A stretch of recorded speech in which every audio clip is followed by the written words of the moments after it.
Chapter 1173. There was a famous battle in history called the Battle of Kuinyang.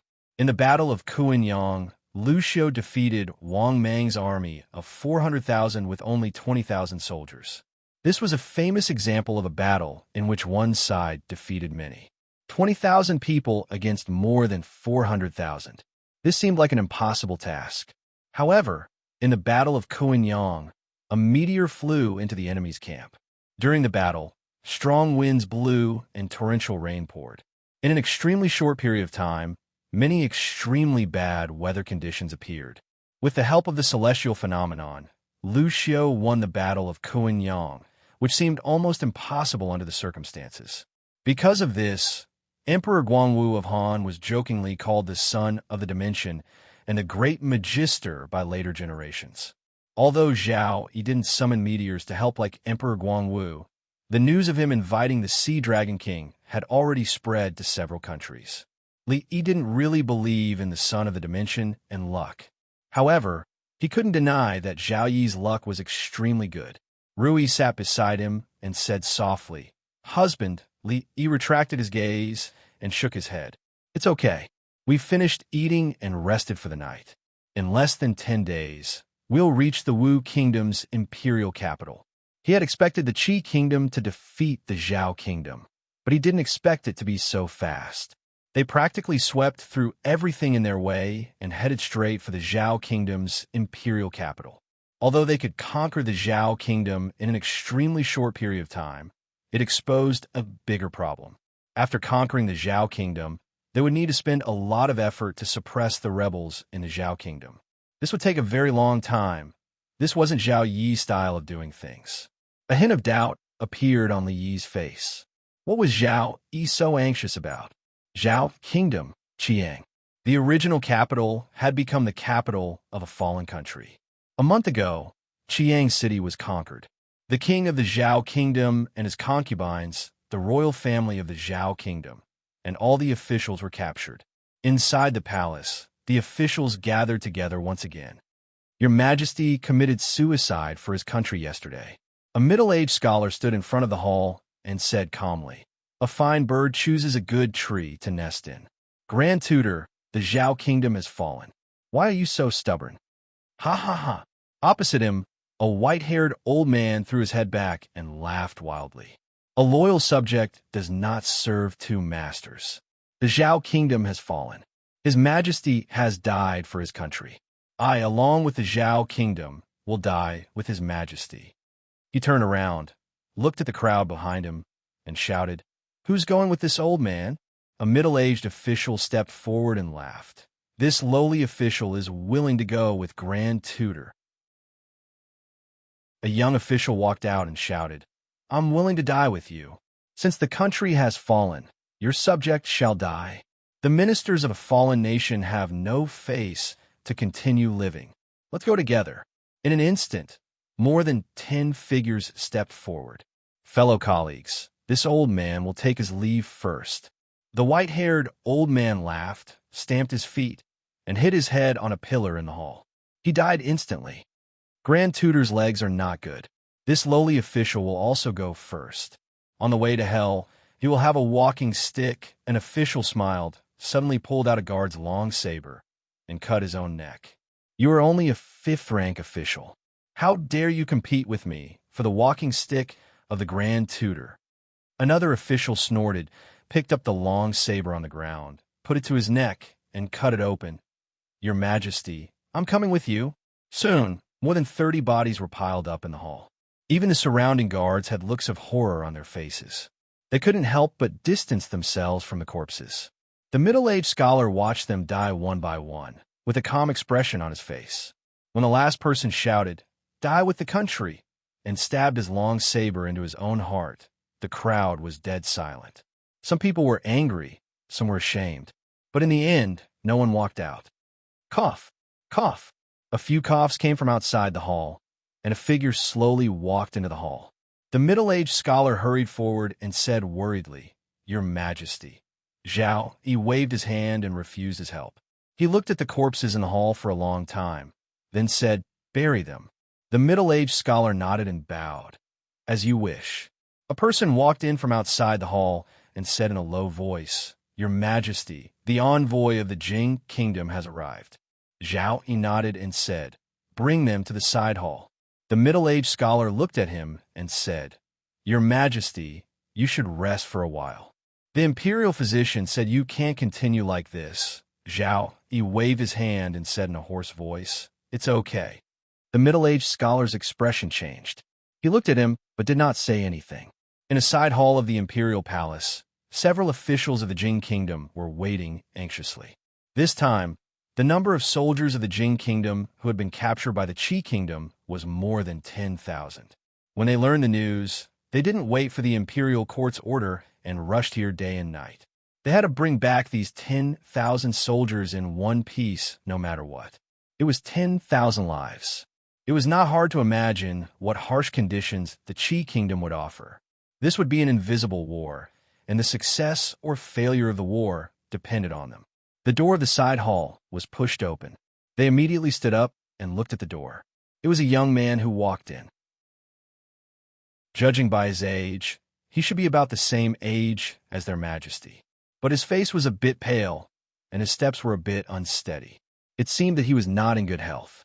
The leader was about to say something. Zhao Yi waved his hand and asked, "You are here for the captives?" "Yes." The man looked serious and said in a deep voice, "We are here to redeem the 10,000 soldiers of the Jing kingdom. Please give us a condition, Emperor Qi." Zhao Yi was silent for a while. He looked at him and asked, "Do you have a penny?" The ambassadors of the Jing kingdom walked out of the side hall. The sunlight outside sprinkled on them, and they became a little more clear-headed. One of them suddenly looked at his companion and said, "Lord Chun, slap me and see if it hurts." "Huh!" The man slapped him hard on the face without hesitation. Then he lowered his head and looked at his hand, murmuring, "It hurts. It's real."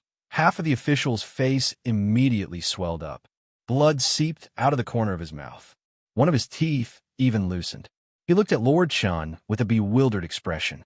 The official with the surname Chun patted him on the shoulder. He looked at his bewildered expression and said, "Lord Wei, you don't have to doubt it. What happened just now was real." He knew why Lord Wei was bewildered. It was because he was also bewildered. They had long been convinced that the Qi kingdom would have to pay a great price to release the 10,000 captives. The Qi kingdom would certainly offer a condition that they could not imagine. The condition that the Qi kingdom offered was indeed beyond their imagination. The condition was a penny. 1 copper coin could not buy a loss, and 1 copper coin could not buy a trick. 1 copper coin could bring all the captives back. Those captives had been detained for nearly 2 months. During these days, their food and expenses added up to a terrifying figure. However, Emperor Qi did sign the document for the release of the captives only after paying them a penny. They only needed to bring this document with them to bring all the generals of the Jing kingdom back home. This negotiation mission had been completed beyond imagination. Not to mention the rewards he would receive when he returned, he could even look forward to having his name recorded in the annals of history. The two left in a hurry, without thinking too much. Before Emperor Qi went back on his word, they had to settle this matter in the shortest time possible. By the time they brought all the generals and soldiers out of here, it would be too late for him to go back on his word. In the side hall, Zhao Yi sat alone in front of the table. In front of him was a huge map. On the map, it was clearly divided into 4 regions. The Jing kingdom, the Wu kingdom, the Qi kingdom after annexing the Zhao kingdom, and the dozens of small countries in the west. Among them, the Qi kingdom was the largest. It was almost the size of the Jing kingdom and the Wu kingdom combined. The dozens of small countries in the west were also the size of the Wu kingdom. His eyes fell on the westernmost region. Then he began to cough. He covered his mouth and coughed hard, spitting out a mouthful of blood. Chapter 1174. In the imperial palace of the Zhao kingdom, the generals of the Qi kingdom gathered in front of a palace. Inside the palace, an old man with white hair and beard stood in front of the bed. He said solemnly, "Your Majesty, you can't go on like this." Zhao Yi's face was as pale as a piece of paper. He smiled and looked at the old man. He asked calmly, "How much longer do I have?" The old man lowered his head and thought for a while. He said, "If your majesty can stop, I can extend your life for another year and a half." A general walked in from outside the palace and said anxiously, "Your majesty, how can you release the prisoners of the Jing kingdom just like that? Get out." Before Zhao Yi could speak, the old man turned his head and said coldly to him. The general looked at him, shrank his head, and walked out dejectedly. Outside the palace, a general glanced at him and said, "Dr. Hua said not to let those trifles disturb His Majesty's thoughts and waste his energy. Why are you going to join in the fun at this time?" The general showed an unconvinced expression and said, "That's 10,000 people. Even if we can't exchange them for divine punishment from Jinghua, we can still exchange them for a lot of other things. These days, they've eaten a lot of our food. Have you calculated how much we've lost if His Majesty just let them go like this? Is this the first time you understand His Majesty's character?" The general looked at him and said, "It is because they are from the Jing kingdom that His Majesty released them." Hearing this, the general sighed and said no more. When the crown prince besieged the city, His Majesty, as the third prince, owed that person a huge favor. Given His Majesty's character, he would naturally return the favor. Speaking of which, compared to the fool who gave the Qi kingdom to His Majesty, the 10,000 prisoners that His Majesty gave to the Jing kingdom were really not enough. Thinking of this, His Majesty felt much better. He could only let out a long sigh as he watched a huge piece of meat slip away from their mouths. In the palace, the old man looked at Zhao Yi and said seriously, "Your Majesty, let's stop here. I will do my best to nurse Your Majesty's body. Don't worry." Zhao Yi smiled and said, "Our journey has just begun. I don't want to die yet." He looked outside and said, "When Mr. Hua goes out, call them in." The old man frowned. "Your Majesty," Zhao Yi smiled. "Just a few words." The old man looked at him and could only sigh in the end. He walked to the door and glared fiercely at the generals, saying, "After you go in, be careful what you say. If His Majesty's condition worsens, I won't forgive you." A few of the Qi Kingdom's generals, who were known for their decisiveness on the battlefield, lowered their heads and nodded in agreement. They would rather offend Her Majesty than miracle Dr. Hua, because no one knew what kind of suffering awaited them if they offended miracle Dr. Hua, who was known for his narrow-mindedness. When they walked into the hall, Zhao Yi had already gotten up from his bed and was looking at the huge map. He looked at the generals who came in and said, "I'll leave the rest to you." In an instant, several of them half knelt on the ground and shouted, "We will obey Your Majesty's decree." The Jing Kingdom. An urgent letter had arrived at the front, causing the morning court session to last an hour longer than usual. An official stood in front of the hall and asked in surprise, "Your Majesty, the Qi Kingdom has released him without any request. Could there be a trap? We have to be on our guard." Another official stood up and said, "Lord Chun and the others have already brought him back to the Jing Kingdom. What other tricks could there be? Perhaps the Qi Kingdom is afraid of the Jing Kingdom's prestige and is showing weakness? I think it's highly possible." In the court, as the officials were discussing, the capital governor, Liu Daiyou, walked out from the crowd. He cleared his throat and took out a piece of paper from his sleeve, saying, "I've done some research a few days ago. Why don't you take a look?" There was no one in the imperial court who didn't know that this capital governor didn't seem to reveal himself. He might not say a single word in the imperial court for several months on end, but every time he did speak, it was always to the point, even earth-shattering. Therefore, they were still a little afraid of this Lord Liu. The piece of paper he took out this time did not contain any profound or esoteric remarks, but a few sets of simple numbers. The Qi Kingdom, the Jing Kingdom, the Wu Kingdom, and the destroyed Zhao Kingdom accounted for 60% of the famous generals who were active on the battlefield and were well known to the world. From the time the Qi Kingdom attacked the Zhao Kingdom to the time the Zhao Kingdom was destroyed, only 4 months had passed.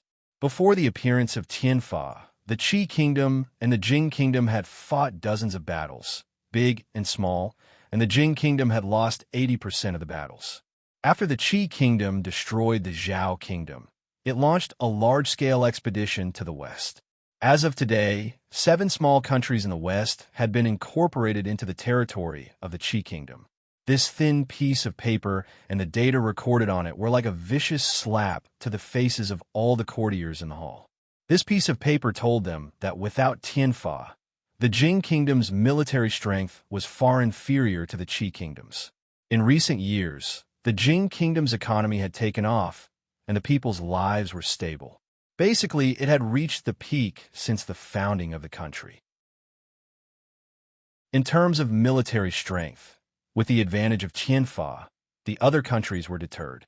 Even the Qi Kingdom could not stop its edge. However, without Tianfa, there was not much difference between the Jing Kingdom and the Zhao Kingdom. If the Qi Kingdom could conquer the capital city of the Zhao Kingdom in just 4 months, it was possible that it could conquer the capital city in a year. Now, the Qi Kingdom also had Tianfa. Although it was only a small number, if it was used on the Jing Kingdom, they would definitely pay a very painful price. This slap woke up many of the officials in the court. It turned out that the Jing Kingdom was not as powerful as they had imagined. It turned out that the Qi Kingdom was still the invincible Qi Kingdom. However, after destroying the state of Zhao and releasing the captives of the state of Jing, they actually continued to march westward without stopping. Could it be that this newly ascended emperor of the state of Qi was truly a madman? The court below was almost silent. Li Xian rubbed the area between his eyebrows, which was a little swollen, and murmured, "What is the surname Zhao doing?"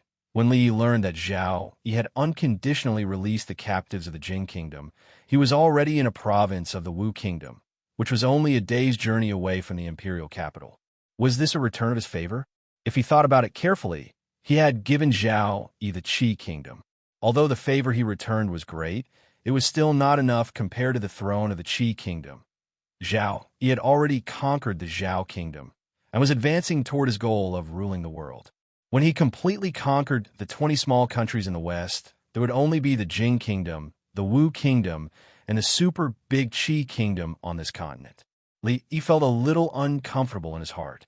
She was the ruler of the entire world. Did she really think that she could conquer the entire world just because she said so? Why did it seem like a game to her? She was a huge country that could be conquered and destroyed as she pleased. Why hadn't she realized how formidable Zhao Yi was in the past? When she was trapped in the royal capital by Zhao Zheng, she was just like a cowardly tortoise. Could it be that after giving away the throne of the Qi Kingdom, he had awakened some mysterious attribute and was blessed with luck? Was he really going to become the next emperor to unify the world? It was no exaggeration to say that Li Yi had mixed feelings at this moment. If one day Zhao Yi pointed his sword at the Jing Kingdom or the Wu Kingdom, what should he do? It was not that he was afraid of Zhao Yi, but he was ready to completely enter the life of retirement after a period of time. Fighting back and forth, he could not live a peaceful life. Chapter 1175. In a certain hall in the imperial palace of the Wu Kingdom, Yang Liuqing placed a letter on the table and said, "Master, Uncle Master, and the others should arrive tomorrow." Mississippi Liu put down the martial arts books collected by the royal family of the Wu Kingdom and stood up to walk out of the palace. Yang Liuqing watched her walk out and sighed softly. She walked out of the hall and said to Chun Xing, who was waiting there, "Tomorrow, the 2 Uncle Masters will arrive at the imperial capital. I'll have to trouble General Chun to welcome them on my behalf." Chun Xing hurriedly said, "It's no trouble at all. I haven't seen Prince Jiang of Silla for a long time." Chun Xing had followed Yang Liuqing from the land of chaos and fought his way to the imperial capital. He was one of the important officials who assisted Yang Liuqing in his ascension to the throne.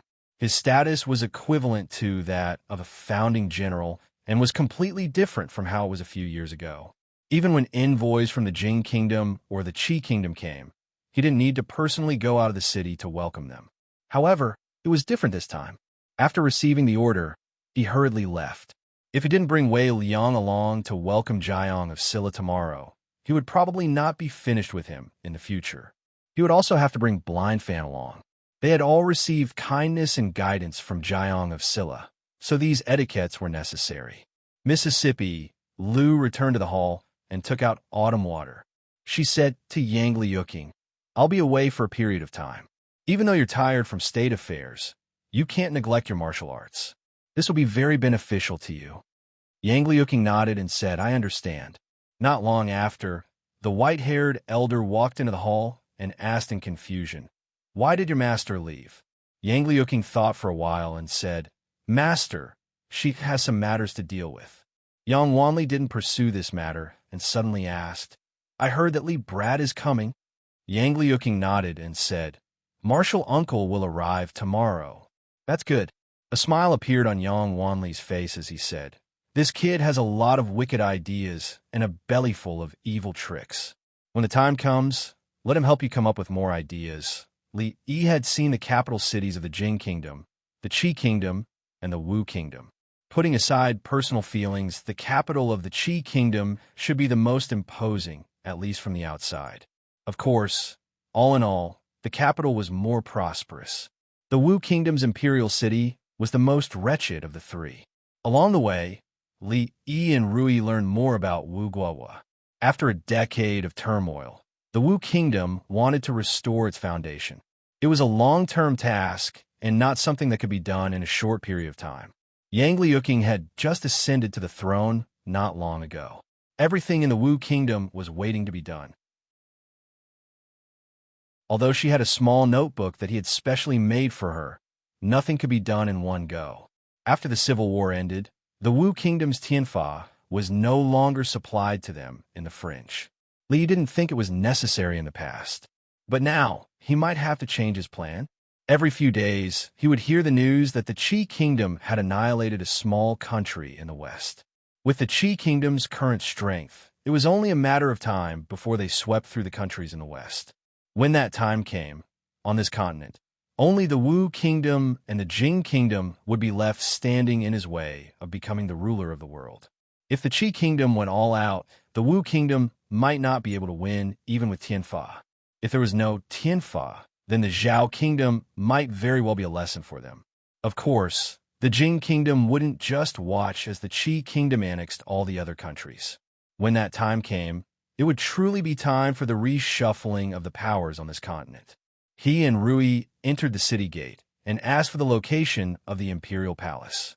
Then they walked in that direction. Rui sighed softly and said, "My husband wrote that letter first. If Rui knew that we've arrived, I'm afraid she would hide on purpose." Of course, Li Yi knew that Mississippi Lu would hide on purpose. But if she hadn't figured it out, even if he and Rui appeared without a trace, she would still leave, and it would be more serious than if she had taken the initiative to hide. Li Yi smiled and held her hand. He said, "It doesn't matter. We have nothing to do anyway. We'll chase after her wherever she hides. When she's tired of hiding, she'll naturally come out." The imperial city of the Wu Kingdom was indeed shabby. The roads were full of potholes and sewage and garbage were everywhere.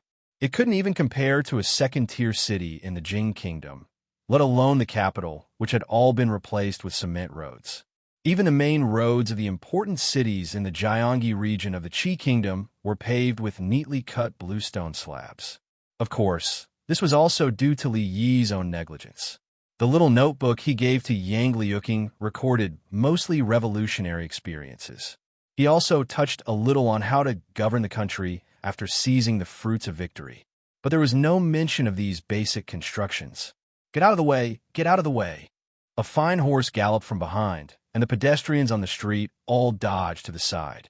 Li Yi and Rui stood on the side of the street and frowned as they watched the young man on the horse galloping away with laughter. There was actually someone galloping wildly on a horse on the main street of the capital.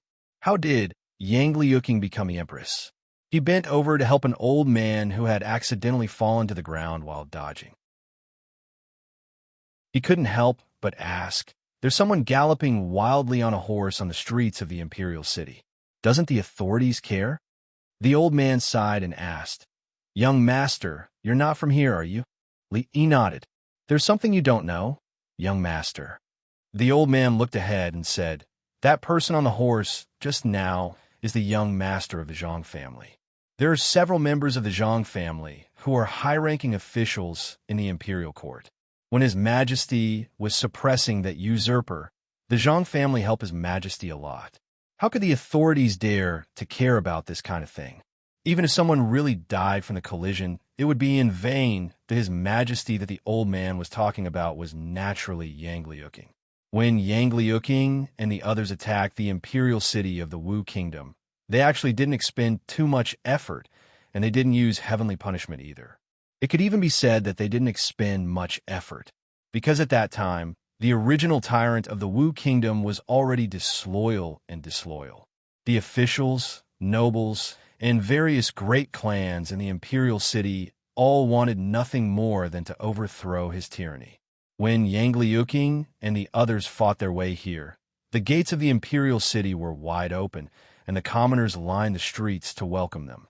They very easily entered the imperial city, but this wasn't a reason for her to indulge these clans. Or perhaps she herself didn't know that these people were actually so arrogant in the imperial city.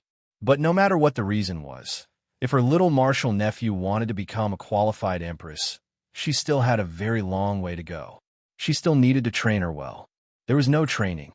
"Mother, I want to eat candy hawthorn." On the streets of the imperial city, a little girl pointed at a hawker selling candied hawthorn in the middle of the street. She turned her head, looked at her mother, and begged. The woman took out 2 copper coins from her bosom, handed them to her, and said, "I only have 2 copper coins. Go and ask how much 1 candied hawthorn costs." The little girl immediately revealed a smile, and her eyes curved into crescent moons. She ran to the middle of the street, opened her hand, and revealed the 2 copper coins in her hand. She said, Brother, I want 1 candied hawthorn."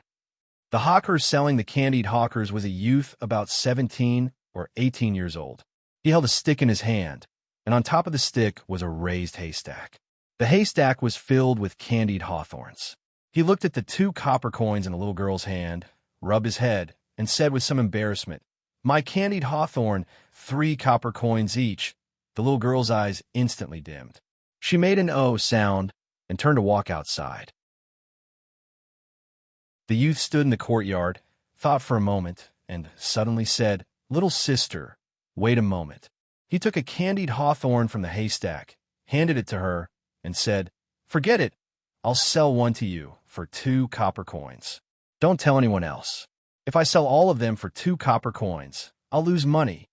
The little girl immediately smiled, took the candied hawthorn, and nodded heavily, saying, "Thank you, brother." The youth smiled, turned to leave, and shouted, candied hawthorn, sour and sweet candied hawthorn."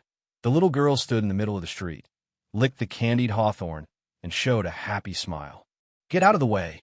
On the street, the crowd dodged, and a fast horse galloped from behind. The woman looked at the little girl standing in the middle of the street, and her face instantly turned pale. She cried out involuntarily, "Little girl." The little girl looked up and saw a big horse rushing toward her. Her body trembled, and the candied hawthorn in her hand fell to the ground. Bang!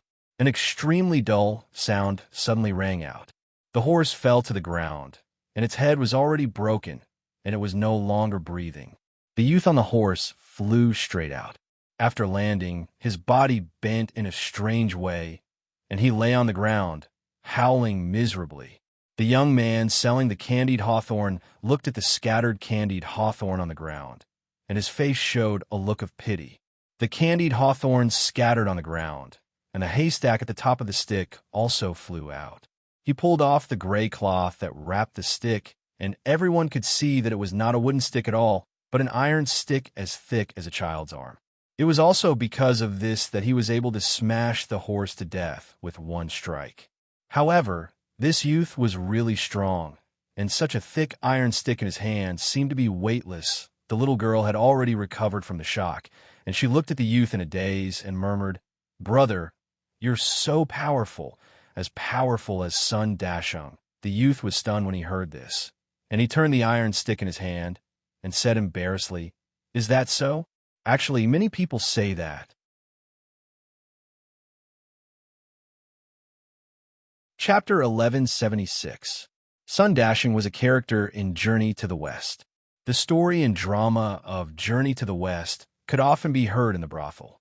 According to Journey to the West, Sun Dashung was omnipotent and omnipotent. He had the 72 transformations, the fiery eyes, and the somersault cloud. He was the envy of almost all children. Many boys held a wooden stick in their hands and shouted, "I, old Sun, am going." Then they hypnotized themselves into thinking that they were Sun Wukong.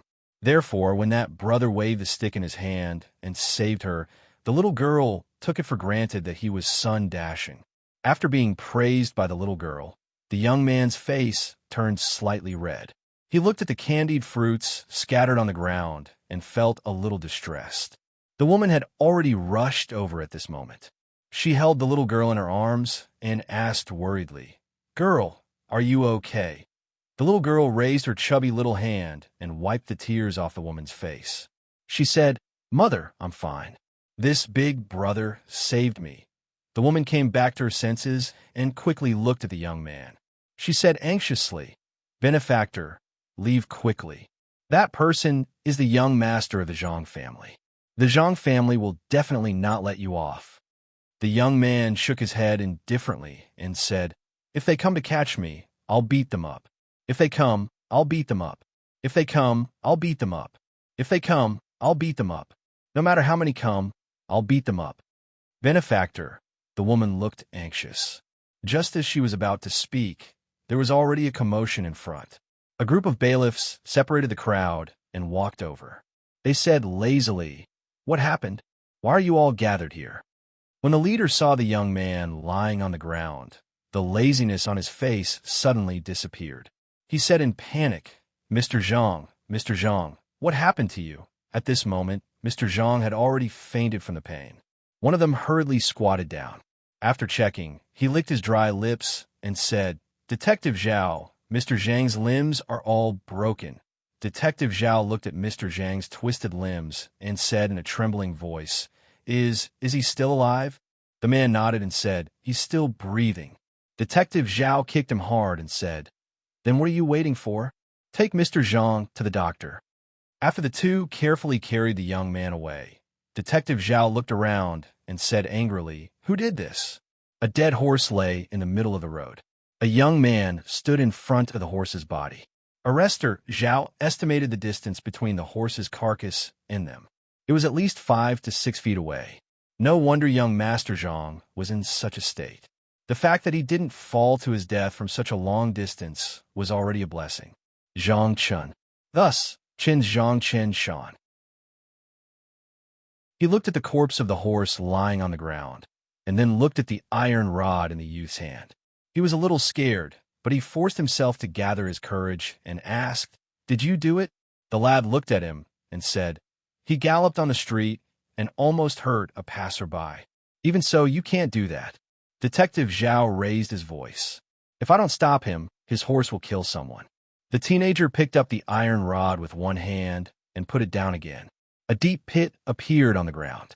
Detective Zhao looked at the pit on the ground and whispered, But you can't hurt people like that. It was too late."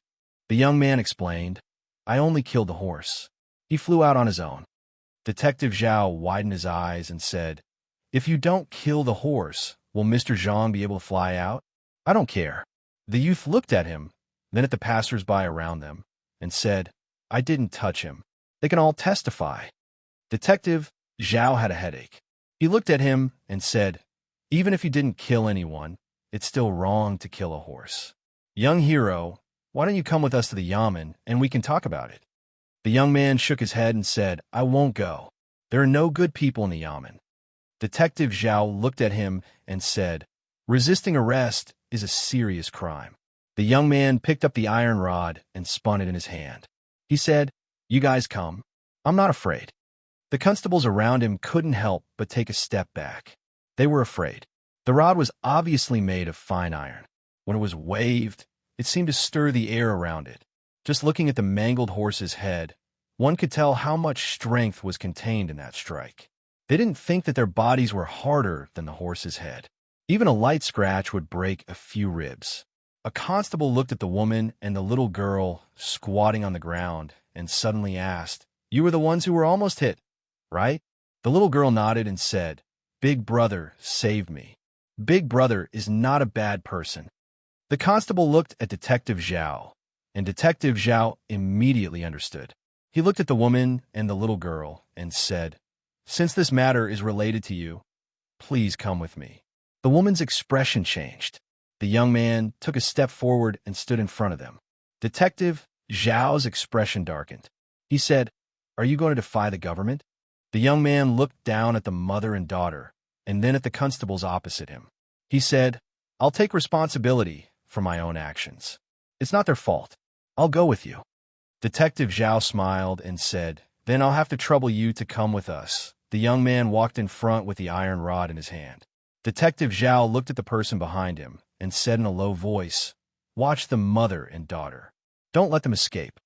Then he pointed at another person and said, "Go to the Zhang mansion and report this." After making the arrangements, he looked up at the young man in front of him and twitched the corner of his mouth disdainfully. Did he really think he was Monkey's son just because he had an iron rod? When they arrived at the yamen, he wanted to see how arrogant he could be. After these people left, the crowd finally began to become noisy again. "Sigh, this young man is good at martial arts, but he's too reckless. It's a pity that he offended the Zhang mansion. He shouldn't have gone to the yamen. He won't be able to get out of that place." The crowd felt sorry for the young man who had stood up at the critical moment with the iron rod in his hand. Behind the crowd, Li looked at Rui beside him and asked, "Am I seeing things? Why is that brat here?" Rui was also a little surprised. Then she shook her head and said, "I don't know what happened to him all these years, but he's really grown up."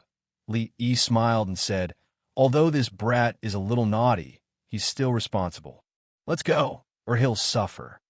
Li nodded and looked in the direction where the constables had disappeared. He couldn't help but sigh. The son of heaven, under the feet of a fairy. Such a thing actually happened so brazenly. This martial nephew of his was really not a competent emperor at all. The two followed the constables to the yamen. At the city gate, Wei Liang, Chun Qing, and Fan Xiao looked at the official road in front of them under the scorching sun. After an unknown amount of time, Fan Xiao couldn't help but wipe his sweat and asked, "Did His Majesty get the time wrong? It's already this hour. Why hasn't Jiang of Silla arrived yet?" Chun Qing also wiped his sweat and said, "Let's wait a little longer, the Zhang mansion." The young man with broken limbs had woken up. However, it was better for him to be unconscious than to wake up. He lay on the bed and howled miserably. In the room, a woman was so sad that tears streamed down her face. She wiped her tears and looked at the middle-aged man beside her and cried, "Master, who beat Chunner up like this? We can't let him go." The middle-aged man walked to the bed with a sullen face and chopped the young man's neck with his hand. The room finally quieted down. He turned to look at the other young man and said, "You handle this matter personally." "Yes, father." The young man responded and walked out of the room. As he walked out of the mansion, he happened to bump into another person. The young man looked at him and said in surprise, "Where are you going?" "I was just about to find you for a drink. I have some matters to handle." The young man looked at the young man and said, "If you have nothing to do, why don't you come with me?" The young man nodded and said, "Then I have to hurry. My uncle has something to do today and left early. I don't know when he'll be back. I can't let him find out that I've sneaked out."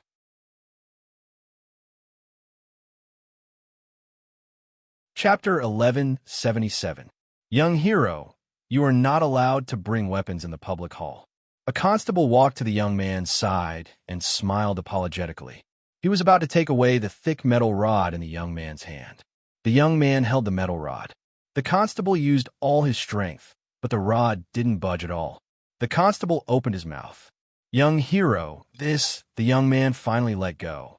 The constable used all his strength to lift the metal rod to the side. His face was flushed, and he looked at the young man with even more fear. A man in an official's robe sat in the court. He slapped the gavel and asked, "Who are you, and what crime did you commit?" Detective Zhao took a step forward and bowed. "Lord Zhou, this man committed a crime on the street and killed the steed of the young master of the Zhang family, severely injuring the young master of the Zhang family. I brought him back." The Zhou County magistrates looked at the young man and asked, "What's your name, criminal?" The young man looked at him and said calmly, Lu Xiao. The Zhou County magistrate slapped the gavel again and said loudly, "Criminal Lu Xiaohu, why did you commit a crime on the street?" "He was galloping on the street," the young man explained. "He almost ran into someone. I only injured the horse, not the person." The Zhou County magistrates said angrily, "You directly injured the horse and indirectly injured the person. What's the difference?" "There's a difference," the young man said clearly. "He was galloping on the street, and anyone could have stopped him. I was saving someone, not injuring someone." The Zhou County magistrates was speechless. The young man was stubborn, but what he said made sense. How could anyone be allowed to gallop on the streets of the imperial capital? If the imperial guards encountered him, it wouldn't be too much to shoot him dead on the street. However, the problem was that the person galloping was the young master of the Zhang family. The Zhang family had contributed to the rise of the emperor, and they could do whatever they wanted in the imperial capital. Besides, now that the empress was in power, the bloodline of the Yang dynasty had already been completely exterminated by the dead tyrant, and only Her Majesty the Empress remained. The other half of the next emperor's bloodline would be chosen from an unknown noble family. How could he dare to offend the promising Zhang family? While the Zhou County magistrates were thinking about this, two people walked in from outside. When the court was in session, no one was allowed to walk around. The Zhou County magistrates looked angry. He had just picked up the gavel when he saw the faces of the two men.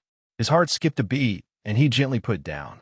He immediately walked down to the hall and said with a smile, "Mr. Zhang, Chun, both of you have graced us with your presence. I apologize for not going out to meet you." This Mr. Zhang was the eldest son of the Zhang family, so he had to treat him with caution. As for the other person, he was even more incredible. Chun Jun. Chun was a nephew of Chun Qing, General Chun. General Chun followed the empress from Tsangzhou to here and helped the empress ascend to the throne, so he was highly regarded by the empress. General Chun had no children, so he had always treated this nephew as his own son. Chun Jun's future was naturally limitless. The young man, surnamed Zhang, looked at the Zhou County magistrates and said indifferently, "My younger brother was assaulted on the street and is heavily injured. Father told me to come here and take a look. Lord Zhou, continue with the trial and don't worry about us." The Zhou County magistrates cursed in his heart. This little bastard said it so easily. What did he mean by "don't worry about them"? They were already standing here. So how could he not care? He smiled and ordered the bailiff behind him, "Bring 2 chairs for the 2 young masters." Then he walked back to the hall again, slammed the gavel, and said angrily, "Offender Lu Xiaohu, you wantonly hurt people and seriously injured them. Do you admit to your crimes or not?" The young man looked at him and said, "I didn't hurt anyone. How dare you quibble in front of the eyes of the public, with witnesses and material evidence?" The Zhou County magistrates looked angry. He took out a stick from the bucket, threw it down the hall, and said, 20 strokes first." Lu Xiao said unhappily, "I'm not guilty. Why are you hitting me?" 2 bailiffs walked over from his side and pressed down on his shoulders. With a light flick of his hands, he directly threw the 2 bailiffs away. The Zhou County magistrates was shocked and said loudly, "You thief! How dare you cause trouble in the court? Quick, someone come and take him down." More than a dozen government runners rushed forward in a flurry. Naturally, Lu Xiaohu would not give up without putting up a fight. He directly lifted one of them and threw him at them. Immediately, several people were knocked down by him. The rest of the people stood rooted to the ground, not daring to take a step forward. This young man was as strong as a beast. More than 10 people could not hold him down. If they went up, they would only be beaten. Lu Xiaohu walked up to the iron bar, held it with one hand, and stomped it hard on the ground. Everyone felt the court shake. He glanced around and said, "You can all come at me together." Chun Jun and the young man, surnamed Zhang, sat on the side of the court. Seeing this scene, they could not help but not show panic or anger on their faces. Instead, they laughed. The Zhou County magistrates was not so happy. He was so angry that his voice was trembling. You are rebelling." He looked at the bailiff standing there, not moving forward, and angrily said, "What are you all standing there for?" Hurry up and call more people over. There were only dozens of bailiffs and bailiffs in the county government, and not all of them were in the county government. In a short time, only about 20 people gathered. Looking at the young man standing in the court with the iron bar in his hand, no one dared to step forward. The iron bar in his hand was too frightening. He was not a human at all, but a beast. Seeing the stalemate, the Zhou County magistrates immediately walked down to the two young men and said awkwardly, "Mr. Zhang Chen, you see this? It's okay." Chen Jun smiled and said, "The city gate is a few hundred steps away from here. You can ask someone to call the guards here. Isn't that fine?" Hearing this, the Zhou County magistrates was stunned and immediately said, "I'll send someone right now." Chen Jun threw him a token and said with a smile, "It's more convenient to take this." "Thank you, young master." The Zhou County magistrates took the token and handed it to a bailiff. He said, Go ask the guards to help." On the other side, Detective Zhao looked at the young man and said in a trembling voice, You put down that iron bar. You're rebelling. Do you know that you'll be beheaded?" The young man was unmoved. He spun the iron bar with one hand, and the dozens of bailiffs were so scared that they took a step back again. "I haven't seen you for a few years. You brat, you've grown up." A voice came from behind. The bailiffs turned around and saw someone coming in. They immediately made way for him. Lu Xiaohu looked at the two figures coming in from outside. He couldn't believe it. After rubbing his eyes, the iron bar in his hand fell to the ground. Sister Rui, brother-in-law, Li Yi walked over and patted his head. He said, "I haven't seen you for so many years. You've grown so tall and strong." The iron bar in Lu Xiaohu's hand fell to the ground. When the two bailiffs saw this, they rushed forward, picked him up, and quickly carried him outside. The Zhou County magistrates looked at the bailiffs who were still in a daze and said loudly, "What are you waiting for? Take him down, dead or alive." When the bailiffs heard this, they drew their weapons and rushed forward. "Brother-in-law, be careful." Panic finally appeared on Lu Xiaohu's face. He stood in front of Li Yi to protect him. Li Yi smiled and walked in front of him. He grabbed a bailiff's knife and knocked two bailiffs unconscious with the back of the knife. On Rui's side, more than 10 bailiffs had already fallen. When the Zhou County magistrates saw this, his expression changed drastically. He blurted out, "He has accomplices."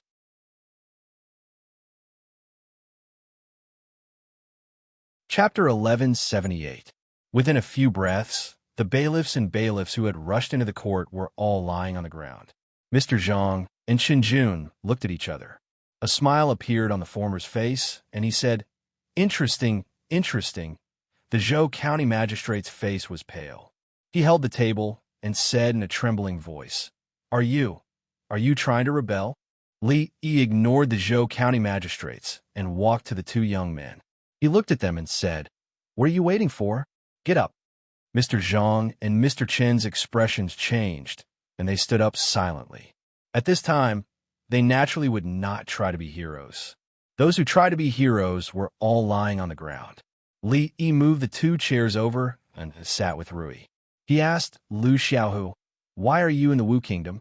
Where are your parents?" "My parents died of illness a few years ago." Lu Xiaohu touched his head and said, "I was in the Jing Kingdom at first, helping someone to secure goods. They gave me a lot of money and provided me with meals on the way here. Later, when I came here, I found that the Tonghalu business here was good, so I didn't go back." Rui found it hard to believe and asked, "Second uncle and second aunt have passed away?" Lu Xiaohu lowered his head and said, "It's the plague. My parents were accidentally infected and later died." He looked at Li Yi and Rui and asked with a smile, "Sister Rui, brother-in-law, why are you here? Are Sister Rui and Sister Xiaohuan here too?" The Zhou County magistrates looked at the court from time to time and cursed in his heart. "What is this? This is the court. They have just injured so many bailiffs and bailiffs, but now they are sitting there and chatting.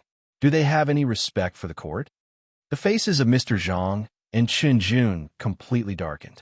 Chen Jun looked outside and murmured, "Why are they not here yet?" At this moment, at the city gate, General Fan wiped the sweat off his forehead again and asked doubtfully, "Could Jiang of Silla and the others have already entered the city?" Wei Liang thought about it and nodded. It's very possible. You still have the cheek to say that. Fan Xiao looked at him and said angrily, if you didn't insist on changing your clothes and delayed us, we might have already reconnected. Chun Qing was about to speak when a commotion broke out behind him. He turned his head and saw a yamen runner handing a token to a young general guarding the city. He strode over and asked what happened. General Chun. The young general looked at him and pointed at the yamen runner. He cupped his fists and said that there are several thugs who intend to rebel and hurt people in the court. The county government is under their control. The Zhou County magistrates sent him to ask for help from us. Rebel? Chun Qing looked at the token and asked, is Chun Jun here too? The yamen runner immediately nodded and said, Chun is also in the court. Chun Qing's face darkened. Chun Jun was the only descendant of the third generation of the Chun family. He had high hopes for him. Fan Xiao and Wei Liang came over and asked, what's the matter? Someone is attacking the county government. Chun Qing thought for a moment and said, you wait here. I'll take some soldiers to have a look. After I solve the problem there, I'll go to the palace to see if Jiang of Silla has arrived. I'll go with you. General Fan looked up at the sun and said, Old Wei, you stay here alone. Keep your dog eyes open and watch carefully. Don't miss it. After he finished speaking, he pointed at the young general and said, go and get 100 people to come with us. The young general immediately cupped his hands and said, yes, sir. Among the Liu family members who left the village, Li Yi and Rui had only seen Liu Mei and Xiaohu. Liu Mei's parents were killed by mountain bandits. Liu Xiaohu's parents also died of illness a few years ago. They didn't know how the others were doing.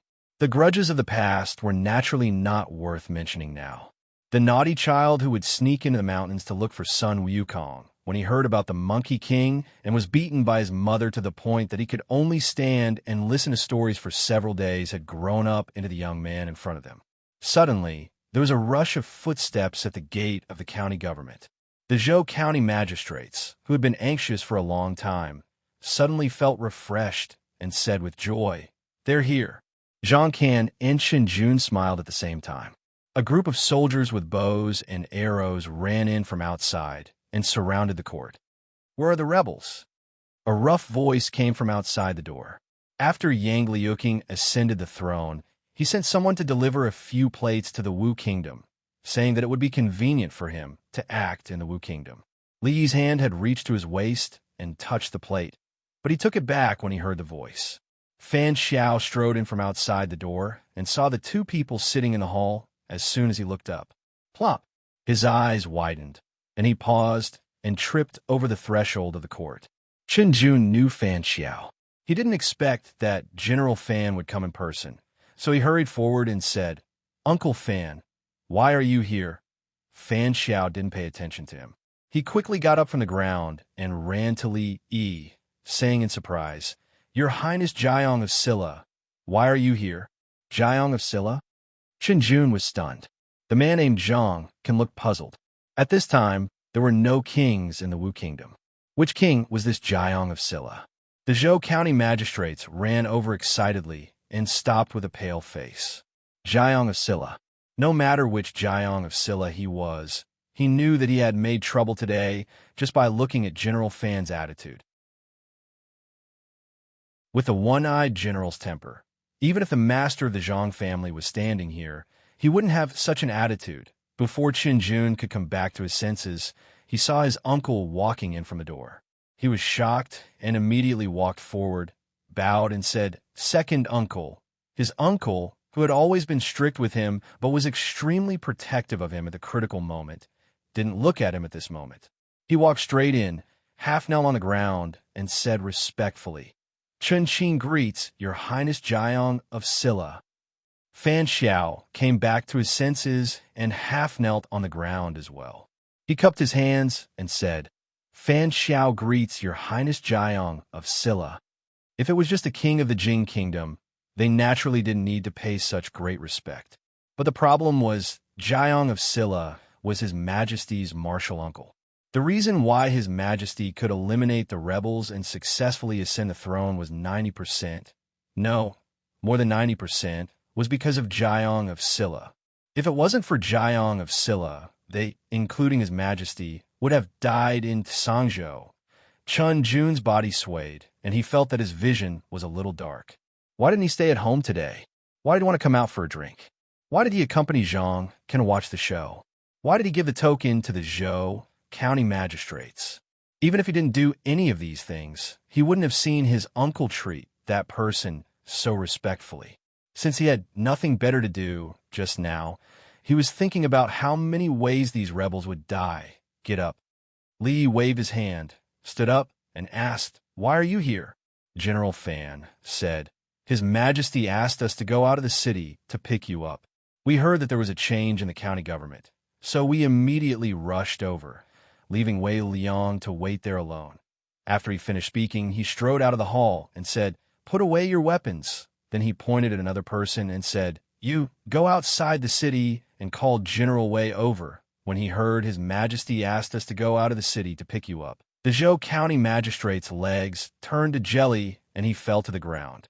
What kind of person could make His Majesty order General Chun, General Wei, and General Fan, the three most famous generals, to go out of the city to pick you up at the same time? Just a moment ago, he gave the order to kill them regardless of their lives. The Zhang family is trying to kill me. As for Mr. Zhang, his expression changed, and a trace of worry rose in his heart. After Qin got up, he looked at the Yamen runners and constables in disorder outside, looked at Li Yi in confusion, and asked, "Your Highness, what's going on?" After a moment, his face darkened. He looked at Qin Jun and said angrily, "Get over here."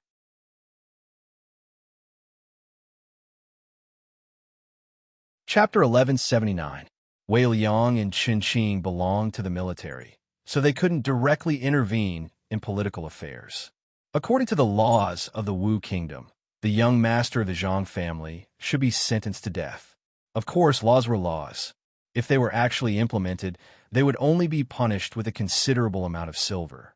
This amount of silver was nothing to those large families, but the significance of this matter was not just a fine of silver. It was an act of not taking the Empress of Yangliuking seriously. In the Jing Kingdom, even the most powerful foppish young master of a family, even the prosperous Chui family, didn't dare to wantonly ride horses on the streets of the capital. Qin Qing cupped his hands at Li Yi and said, "Jiang of Silla, don't worry. I will report this matter to His Majesty. We won't let this matter go." Li Yi nodded. The foppish young master who rode horses on the streets wasn't the main point. The main point was that the families behind him had nothing to fear. If the Zhang family was just one of the many families in the capital, then it was very necessary for him to come this time. Wei Liang looked at him and said, "Your Highness, let me take you to the palace. His Majesty should have been waiting for a long time." Li Yi turned to look at Lu Xiaohu and asked, "Xiaohu, where do you live?" Lu Xiaohu picked up the iron rod and said, "It's nearby." Li Yi thought about it and said, "Then let's go to your house first." "Ah." Lu Xiaohu was startled. He seemed to think of something and couldn't help but blush. Li Yi looked at Wei Liang and said, "Let's go take a look first. We won't delay anything." Wei Liang nodded and said, "Then I'll send someone to inform His Majesty." Qin Qing kicked Qin Jun and said angrily, "You are familiar with this place. Follow His Highness and lead the way." Qin Jun's heart was filled with fear. Now that he had finally heaved a sigh of relief, he obediently followed behind them. In a county government office, the Zhou county magistrates slumped on the ground, still in a daze. General Fan couldn't help but kick him and shouted, "Investigate this matter thoroughly, strictly." The Zhou county magistrates shivered and immediately said, "Yes, yes, yes. I will investigate this matter thoroughly and handle it impartially." Inside the county government, Mr. Zhang had quietly left without anyone noticing. Along the way, Li Yi and Rui asked Lu Xiaohu a few more questions. Soon, they arrived at a shabby alley. When they reached the entrance of the alley, they could hear noises of quarreling. In the depths of the alley, in front of a dilapidated house, a green-clothed manservant looked at the young girl in coarse clothes and said with a smile, "I say, Xiaonyang, why do you have to do this?" What's so good about following that Tonghalu seller? Why don't you follow my young master? In the future, you will enjoy endless glory and wealth. Your sick mother will also be able to live a happy life with you. A young man pulled her sleeve and said, "What's so good about that Tonghalu seller? He's just a poor man. How can I not be compared to him?" The young girl looked flustered and quickly said, You let go of me. I won't go with you. I don't have much patience left." The young man looked at her coldly and said, "Don't refuse a toast only to drink a forfeit. Let go of her." Lu Xiaohu took a few steps forward and pushed the young man away. "Brother Xiaohu," when the young girl saw him, her face lit up and she quickly hid behind him. "How dare you push me?" The young man was pushed a few steps back and fell to the ground. He got up angrily and was about to say something when he saw a familiar figure in front of him. He said in surprise, "Young Master Chun, why are you, young my ass?" Chen Jun was almost scared to death. He quickly ran out and kicked the young man away. He was already unlucky enough today. He finally had the chance to sneak out for a drink, but he was scolded for no reason and was kicked by the uncle that he was most afraid of. Now that this guy was calling him, did he think that he had not died a horrible death? Chen Jun was born in a family of generals and had a foundation in martial arts. When the young man was kicked away, he felt his stomach churning and his internal organs tangled together. He raised his head and said with difficulty, "Young Master Chun, stop calling me that." Chen Jun was furious. He sat on the young man and slapped him left and right. He said angrily, "I don't even know you. Why are you trying to get close to me?" When no one was paying attention, he chopped the young man's neck with his hand. The world was finally quiet. The young man's servant was shivering in fear. He walked over and looked at Lu Xiaohu and the young girl. He asked, "Are you married?" Lu Xiaohu hurriedly said, Not yet." The young girl blushed and looked at Lu Xiaohu for help. Lu Xiaohu immediately introduced, Xiao, this is Sister Rui, and this is brother-in-law. I've mentioned them to you before." The young girl named Xiao immediately bowed and said, "Greetings, sister, brother-in-law." Li finally understood why this guy stayed in Wu Kingdom and refused to go back. It turned out that it was not because Wu Kingdom's Tonghalu sold well, but because Wu Kingdom's wives were easy to find. The young girl named Xiao was the one he met when he came to Wu Kingdom to deliver goods. At that time, he was not familiar with the people and the place in Wu Kingdom. He was cheated of money and had no place to eat. This young girl gave him a steamed bun, and then he stayed at her house and refused to leave. He looked at the young man who was being ridden by Chen Jun. In the current capital city, this kind of forceful kidnapping of a woman was not something that happened often anymore.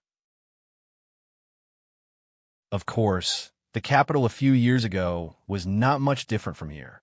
There were also many trash like Qinyu. But in recent years, the laws of the Jing Kingdom were becoming more and more perfect. The playboys were still playboys, but their bottom line had been greatly increased.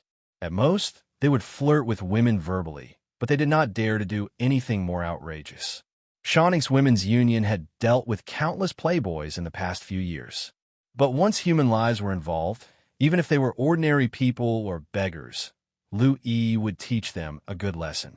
On the first day he came here, in the first hour, he already knew that Yang Liuqing, the Empress, had a lot of things to do. If the Wu Kingdom wanted to continue to develop and become stronger, there was still a long way to go. Chun Xing's nephew was very perceptive. He arranged a new residence for the young girl at once and asked a doctor to come over. After settling them down, Li looked at Wei Liang and said, "Let's go." In the Zhang family, the young man named Zhang told them what happened in the county government just now with a serious face. Jiang of Silla, the master of the Zhang family, looked puzzled and said, "How can there be a Jiang of Silla in the Wu Kingdom?" "Father, although we don't know who this Jiang of Silla is, the three generals, Chun Qing, Fan Xiao, and Wei Liang, all show great respect to him, and they even mentioned his majesty." The young man was silent for a moment and then said again, "We have to be on guard. Yes, we have to make some preparations." The middle-aged man nodded and said, "But don't worry too much. What can a prince from another country do? Will His Majesty do something to our Zhang family because of such a small thing?" The young man was slightly relieved. In the imperial capital, all the great clans were closely related to each other and shared honor and disgrace.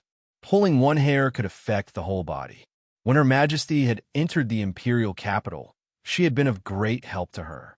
It was likely that she would not easily burn the bridge after crossing it.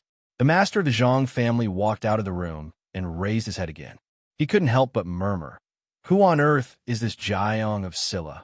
"Martial uncle, you're here." At the gate of the palace, Yang Liuqing came out to welcome them in person and bowed slightly to Li Yi and Rui. Li Yi waved his hand and said, "You're the Empress now. You have to pay attention to what you do. You don't have to bow in the future." Yang Liuqing smiled and said, "Martial uncle will always be martial uncle." She was as stubborn as Rui. Li Yi didn't continue this topic with her. He looked at her and asked, "Where's Rui? Is she in the palace?" Yang Liuqing lowered his head and said, "Master left yesterday." He didn't expect Rui to continue hiding. Li Yi shook his head and then looked at Yang Liuqing. He said, "Go in first. There are still some things I need to discuss with you."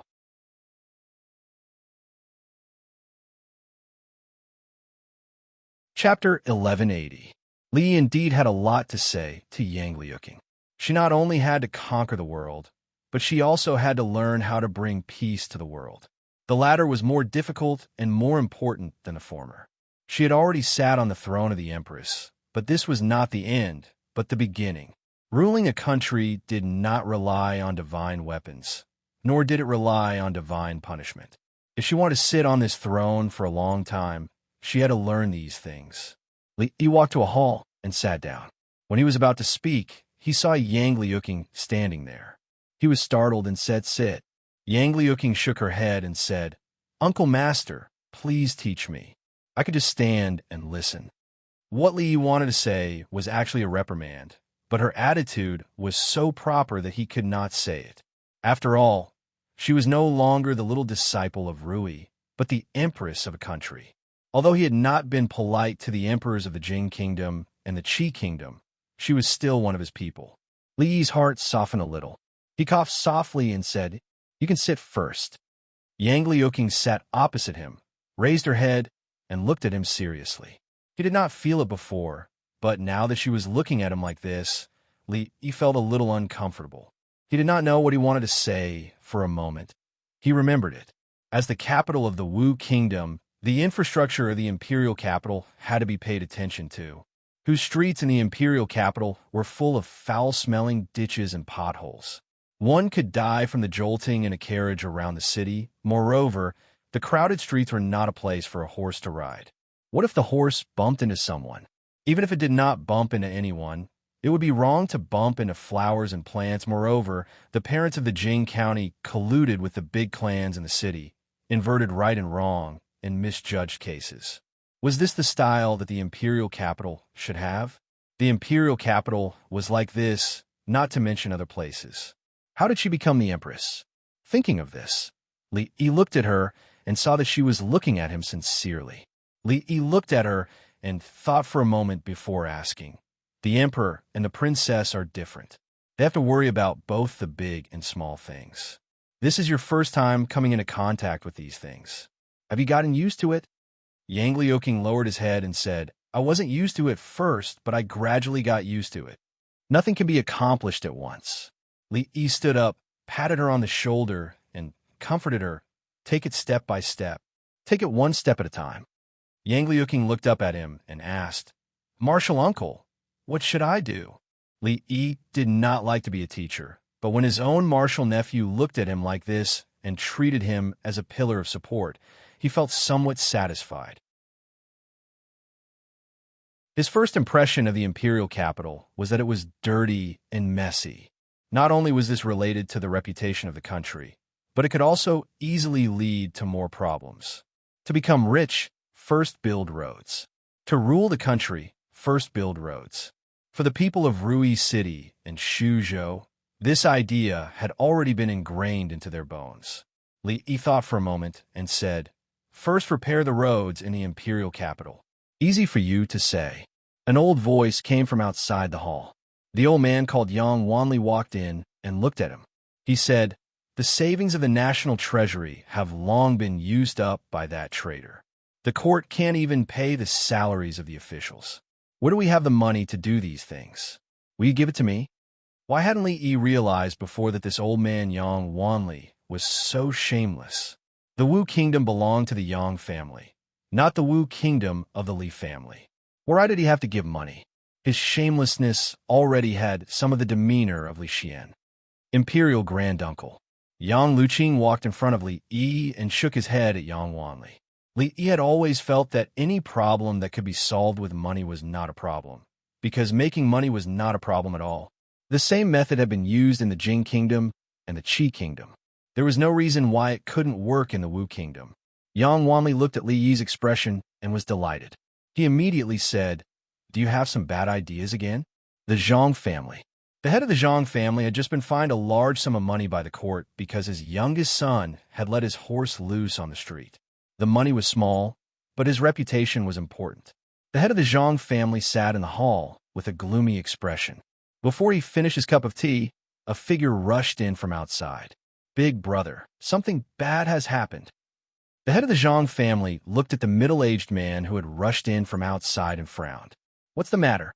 Why are you so flustered?" The middle-aged man said anxiously, "Big brother, the court just sent someone over and took away all the accounts of the Ministry of Revenue."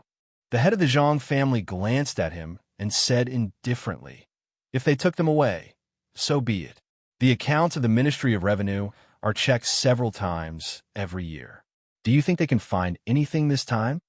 The reason why the Zhang family was able to stand tall in the Wu kingdom was not just because of the family's foundation that had been accumulated over the decades. Aside from the ministers, a small half of the officials in the Ministry of Revenue were students of the Zhang family. The income of the national treasury was controlled by the Zhang family. Seeing the head's indifferent expression, the middle-aged man felt slightly relieved. However, he still said hesitantly, "I don't know why, but I feel that this time is a little different." "What difference can it be?" The middle-aged man thought about it and asked, "If they really find out what we've done to the accounts all these years, what should we do?" "All right, don't scare yourself." The head of the Zhang family waved his hand and said, "Every year, the people I invite to do the accounts are all accountants who are proficient in mathematics. Their methods are extremely brilliant. There are so many accounts in the Ministry of Revenue. They won't be able to find anything even if they investigate until next year." Less than 5 days after the young master of the Zhang family, Zhang Chun, had ridden a horse on the streets, the Zhang family was investigated by the court. Including the head of the Zhang family, close to 100 people were all imprisoned. It was said that the Zhang family had been in charge of the Ministry of Revenue for many years and had embezzled millions of taels of silver from the national treasury. The value of the property seized from the Zhang family was unknown. A powerful family of a generation had collapsed in a single night. In the next half a month, within the imperial city, the number of large and small families that had been investigated were innumerable. These families had committed many evil deeds, and they were no better than the children of the Zhang family who had ridden a horse on the streets. However, no one had been able to deal with them, and the common people had suffered greatly. For a time, everyone in the imperial city was clapping and cheering. The major families that were temporarily at peace with each other were also panicking. For the first time, they discovered that the actions of this empress, who had just ascended to the throne not long ago, were not as weak as those of ordinary women. She acted swiftly and decisively and did not leave any face. The families that had been investigated were all the mansions of officials who had been found guilty of corruption. Those that had not been found did not dare to be completely at ease.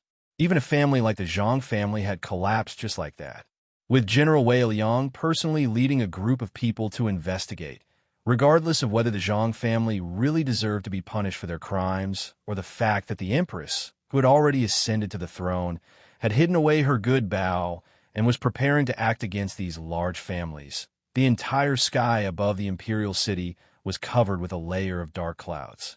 In fact, Li Yi had long discovered that although Yang Liuqing's martial arts were high, her status was also high, and she looked very strong on the outside, there was still a weakness that belonged to a woman in her heart.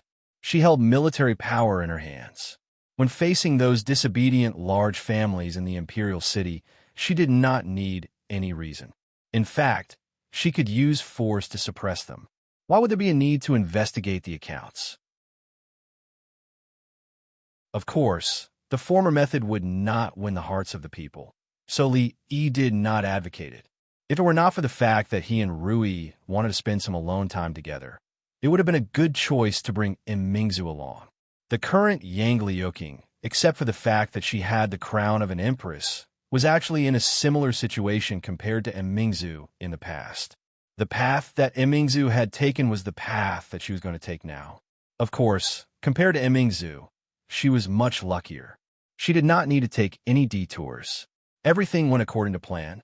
The current Jing Kingdom would be the future Wu Kingdom. When Yang Wanli walked in from outside, his expression was a little ugly. He looked at Li Yi and asked, "Do you know the Emperor of the Qi Kingdom?" Li nodded and said, "He can be considered a good friend. That friend of yours has already destroyed half of the small countries in the West." Yang Wanli said with a dark expression, "What on earth does he want?" "The ruler of the world," Li Yi said casually and continued to help Yang Liuqing write the strategy for the Empress. "What?" Yang Wanli looked shocked. "This person has such great ambitions." Li Yi raised his head and said, "Otherwise, why would he destroy the Zhao Kingdom and the Western countries so quickly? Is he so free?" Yang Wanli looked at Li Yi and asked, "What about the Wu Kingdom?" "The Wu Kingdom." Li Yi put down his pen and said, "Maybe after the countries in the West are destroyed, it will be the Wu Kingdom's turn when they are free." Yang Wanli looked worried and murmured, "If he really destroys those countries, how powerful will the Qi Kingdom become? Even with the heavenly punishment, we are not a match for the Qi Kingdom." Li did not say anything. Yang Wanli looked at him for a long time and suddenly smiled. He said, "Brat, you won't sit back and do nothing, right?" Li looked at him and said in surprise, "Shouldn't this be something your Wu Kingdom should worry about?" Yang Wanli looked at him and said with a cold smile, "Don't think I don't know what you are planning. At this time, you should just admit it." Li was stunned and asked, "What should I admit? My Yang royal family has no young male descendants. You made Qing, the empress, so that one day, don't slander me." Li Yi suddenly stood up and pointed at him. Yang Wanli looked at him and said, "I haven't finished speaking." "You haven't?" Li Yi was stunned and then said, "Then continue."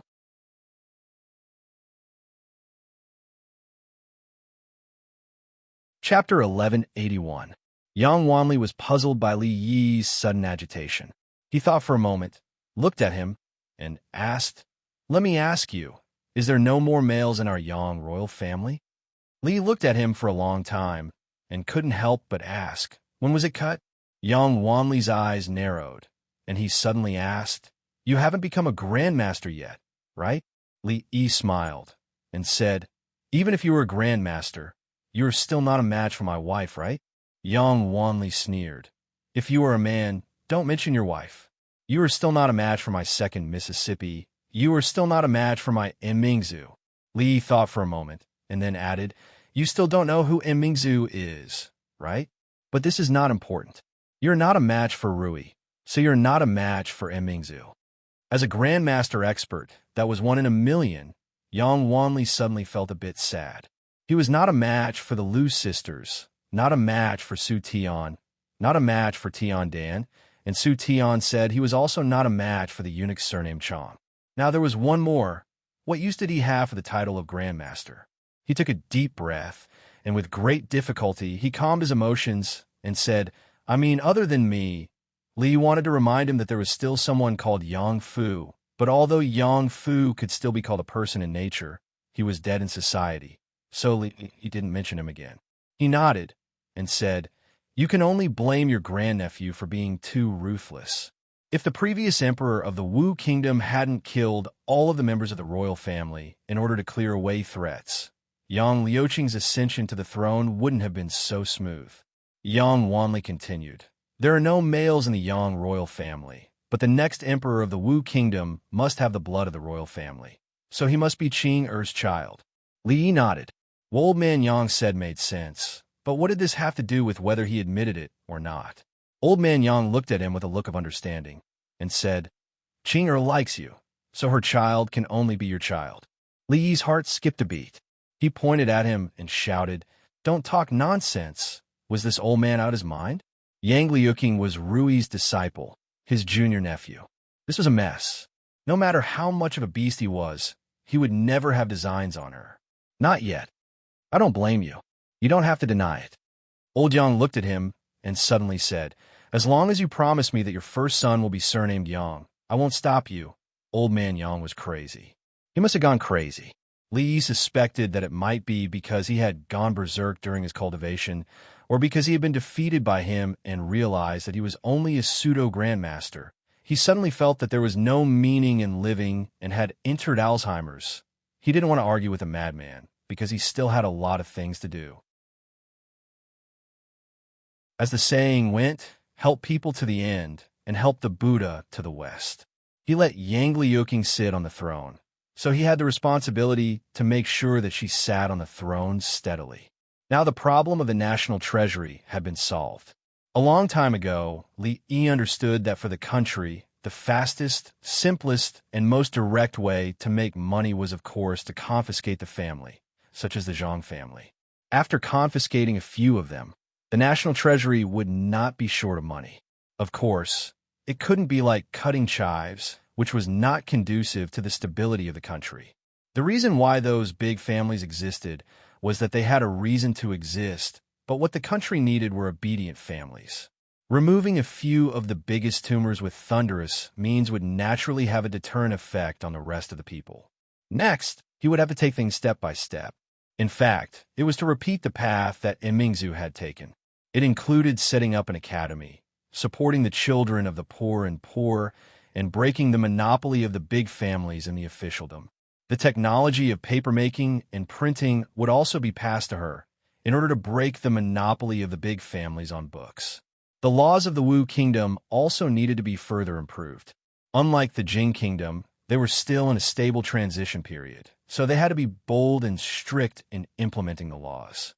In the imperial city these days, a new storm was brewing every day. The spring breeze of reform could no longer be called a spring breeze. The hurricane of reform almost swept across the imperial city with the momentum of sweeping, and then spread to further places. In the eyes of the people of the Wu Kingdom, the status of Yang Liuqing was close to that of a god, mainly because the preliminary publicity work was done well. Neither Li Xian nor Zhao Yi could achieve this. So when her orders were carried out, there wouldn't be too many obstacles at all, which was enough to make any emperor blush with shame. Li Yi handed the final version of the strategy of Empress to Yang Liuqing. Next, she only needed to carry it out steadily, and there wouldn't be any big problems. He walked out of the hall, and in front of him, a figure walked over from afar. Bai Su? Li Yi asked with some uncertainty. Greetings, Jiang of Silla. The woman cupped her hands at him casually. Although a girl changed 18 times between childhood and womanhood, Bai Su had long passed 18 years old. Li Yi hadn't seen her for only a few months, but he felt that she had changed a lot. It was very big. Li Yi put those thoughts aside, looked at her, and asked, Do you know where your alliance leader went? I don't know.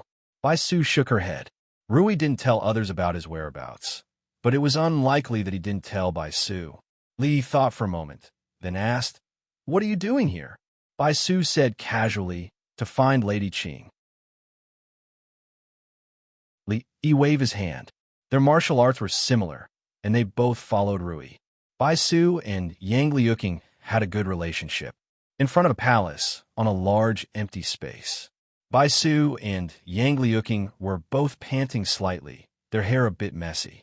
Bai Su wiped the sweat from her forehead and said, It seems that being an empress is really busy.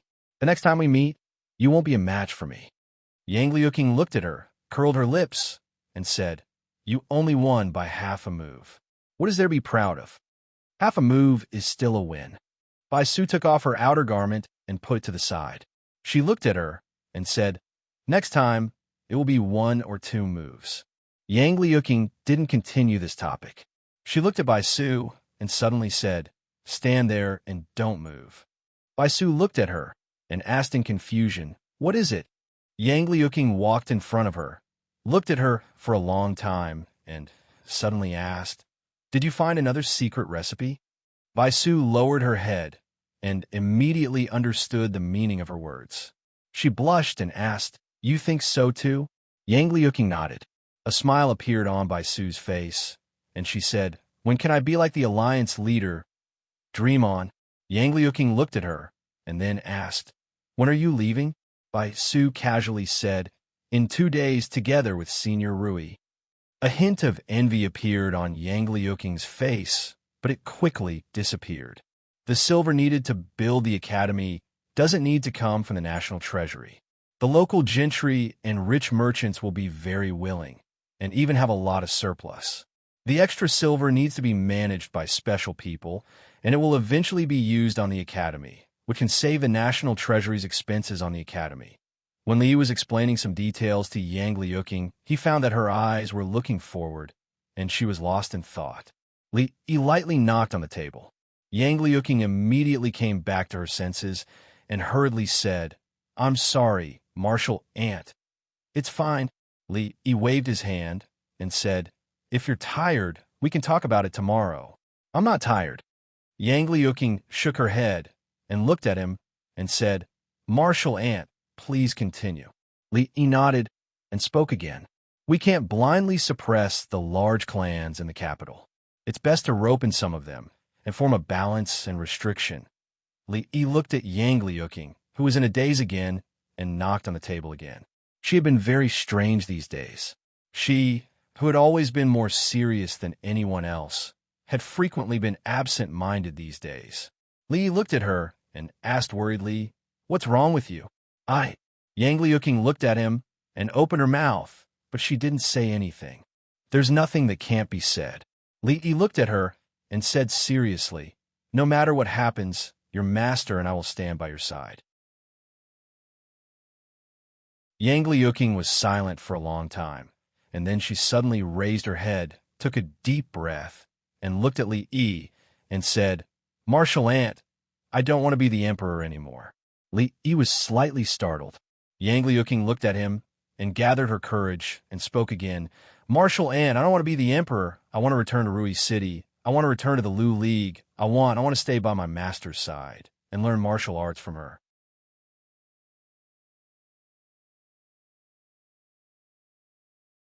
Chapter 1182. What was wrong with this world? The emperor didn't want to be the emperor. The empress didn't want to be the empress. Li Xian was immersed in the world of science all day long and couldn't extricate himself. And Yang Liuqing didn't want to be the empress and only wanted to be a small follower behind Rui. Li suddenly felt a little tired. He worked hard for them, day and night, day and night. What was it for? He sighed, looked at Yang Liuqing, and asked, "Have you thought it through?" Yang Liuqing nodded, yes. Li waved his hand and said, "If you have thought it through, then go do it." Yang Liuqing looked at him and asked expectantly, "Martial uncle, is this okay?" Li sighed again and said, "Just do what you want to do, and leave the rest to me." "Thank you, martial uncle." Yang Liuqing's eyes finally lit up again. She took a deep look at Li and quickly ran out of the hall. Li looked at her decisive back and sighed in his heart. Just what kind of people did he meet? However, who asked him to be her senior master? In this day and age, it was not easy to be a brother, and it was even more difficult to be a senior. The road she took to become an empress was personally paved by him. Now, she wanted to pursue the higher and farther skies outside, leaving behind this mess, and he had to clean up. Young Wanli strode in from outside, looked at Li and said angrily, "Are you crazy? Is being the emperor like cabbage? If she wants to be, let her be, and if she doesn't want to be, she can't be." Li glanced at him and asked, "Did you ask her if she wanted to be?" Yang Wanli's chest heaved a few times, and he suddenly looked at Li and asked, "Who insisted on making her the empress?" Li looked at him and said, "It's the general trend of the world. Once people were shameless, they could be in an invincible position." Yang Wanli sat down opposite him and calmed himself down, saying, She's gone. What about Wu Kingdom? Li looked at him. I can't. Yang Wanli shook his head. I know you can't. Li looked at him and said, however, there will always be a way. There was no such thing as a hopeless situation. The boat would cross the bridge when it came to it. With an unreliable emperor like Li Xian, the Jing Kingdom was able to operate normally and steadily. Both major and minor matters were left to the courtiers, and only one person from the royal family was needed to hold the fort. The Jing Kingdom might not have Li Xian, but still had Li Han. Even without Yang Liuqing, the Wu Kingdom still had Yang Wanli, right? Yang Wanli noticed that Li Yi was looking at him, and a chill ran down his spine. Li looked at him and asked, do you want to defeat Su Tian? Of course, Yang Wanli wanted to defeat Su Tian. He wanted to get rid of the title of the weakest grandmaster even in his dreams. But he also knew that it was a trap, a huge trap. But he still wanted to defeat Su Tian. He thought for a long time, looked at Li Yi, gritted his teeth, and said, yes. Outside the hall, Bai Su covered her breasts with one hand and her buttocks with the other. She said in shock, did you hide your strength just now? Yang Liuqing smiled and said with some pride, I was just going easy on you last time. If you don't like it, let's fight again. Let's fight again. Bai Su's face showed a hint of embarrassment. A few days ago, Yi Futian was defeated by her. She didn't believe that in just a few days, Yi Futian had become a different person. She gritted her teeth and went up again. After a quarter of an hour. No more fighting.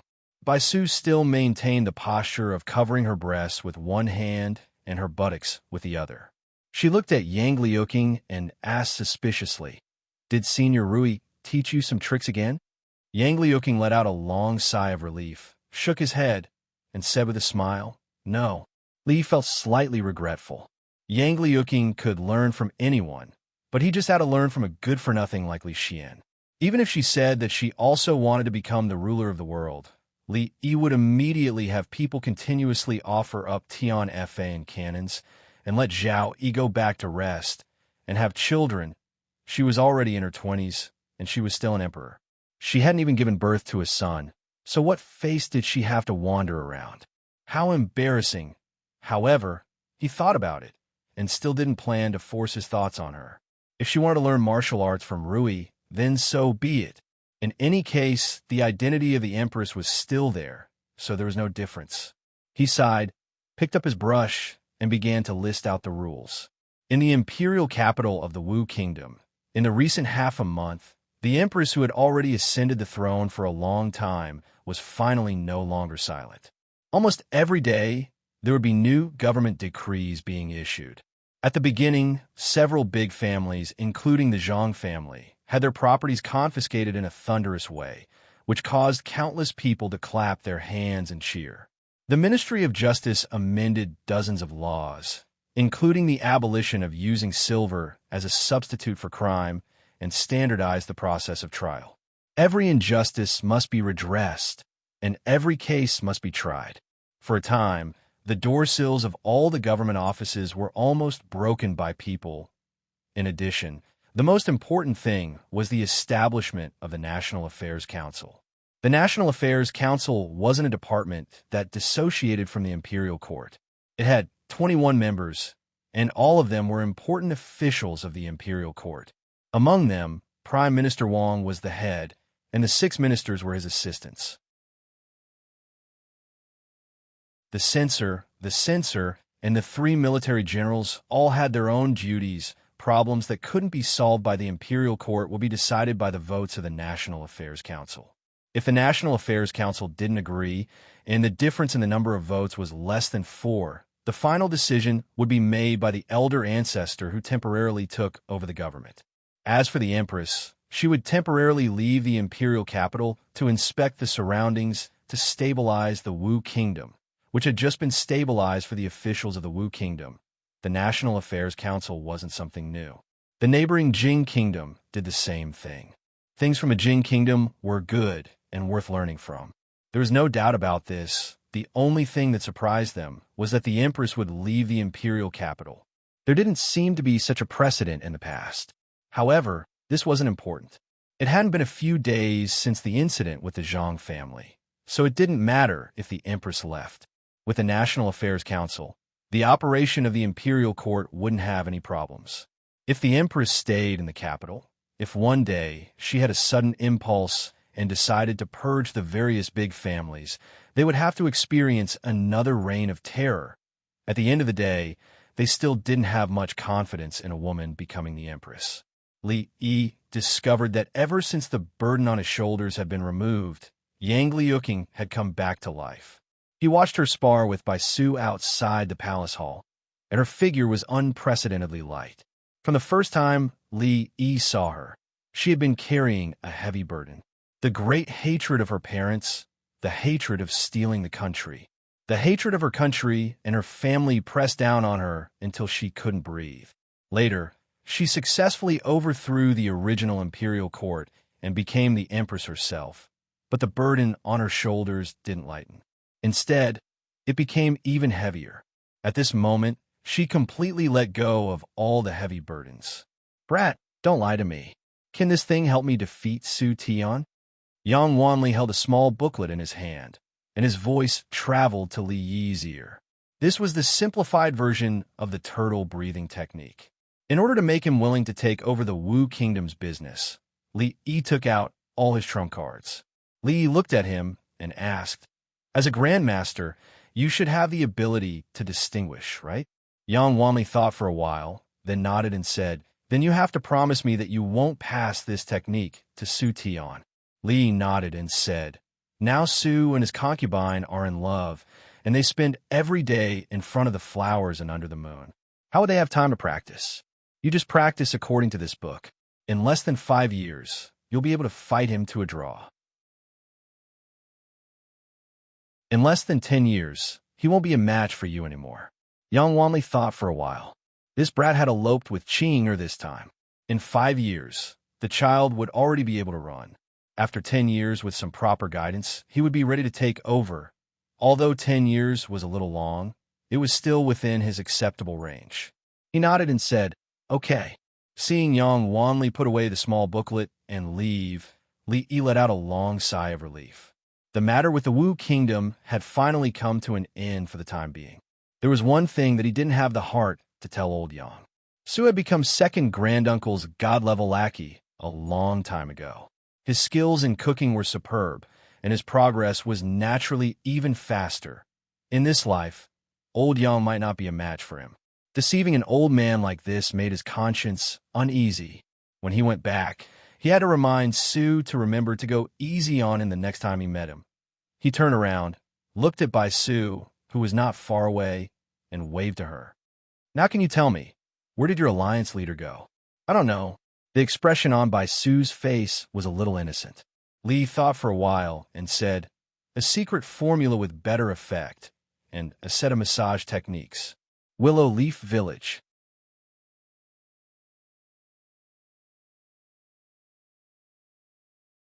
Chapter 1183. Once again, Li felt that Bai Su was a good comrade. She was bought over by a secret prescription and a set of massage techniques. In the future, if he had any secrets, he must never tell her. Before leaving, he still had to tell Old Man Yang something. Although Yang Liuqing was no longer in the Wu Kingdom, she was still the Empress of the Wu Kingdom. Old Man Yang couldn't just focus on practicing martial arts and ignore the state affairs. He also couldn't be too involved in it. If things got out of hand, he had to talk to him about the limits. Bai Su watched him leave. She rested her hands on her chest and looked at his back. An imperceptible smile appeared on her face. Finally, he didn't have to worry about the affairs of the Wu Kingdom anymore. After everything here was over, it was already the beginning of July when he and Rui and the others returned to the city of Rui. During this period of time, everything seemed to be very stable. Nothing major happened until the second day after they returned to the city of Rui. Mingzhu came over with a secret letter and handed it to him. Although Mingzhu was no longer in the capital city, many important matters in the court would still be passed to her quickly. Li opened the secret letter and took out a piece of paper. There was only a short line on the paper. On the 3rd of June, the kingdom of Wei surrendered. Li didn't know much about the small countries in the west. He looked at her and asked, "Which country is the kingdom of Wei?" Mingzu sat down beside him and said, "The last country in the west." In other words, Zhao Yi only used a few months to make those small countries in the west perish and surrender. Today, the situation of the three countries of Qi, Jing, and Wu was officially formed. In other words, if Zhao Yi wanted to rule the world, his next target would be either the Wu kingdom or the Jing kingdom. It's not that pessimistic. Mingzu shook her head and said, "The reason why the Qi kingdom was able to sweep through the countries in the west in such a short time was because they relied on the advantage of the heavenly wrath. Now that their heavenly wrath has been depleted, they won't be able to gain the upper hand in a battle against us unless there's a weather problem that renders the heavenly wrath useless. What's more, they destroyed the Zhao kingdom and those small countries at a rapid pace. They won't be able to settle down in a short period of time. Just the rebellions that need to be suppressed everywhere are enough to give them a headache." Back then, Li Yi had already felt that the Qi kingdom's swift and reckless act of annihilating the Zhao kingdom would leave behind serious hidden dangers. This was not Zhao Yi's style. Later on, he didn't care and continued the western expedition, which was even more out of Li Yi's expectations.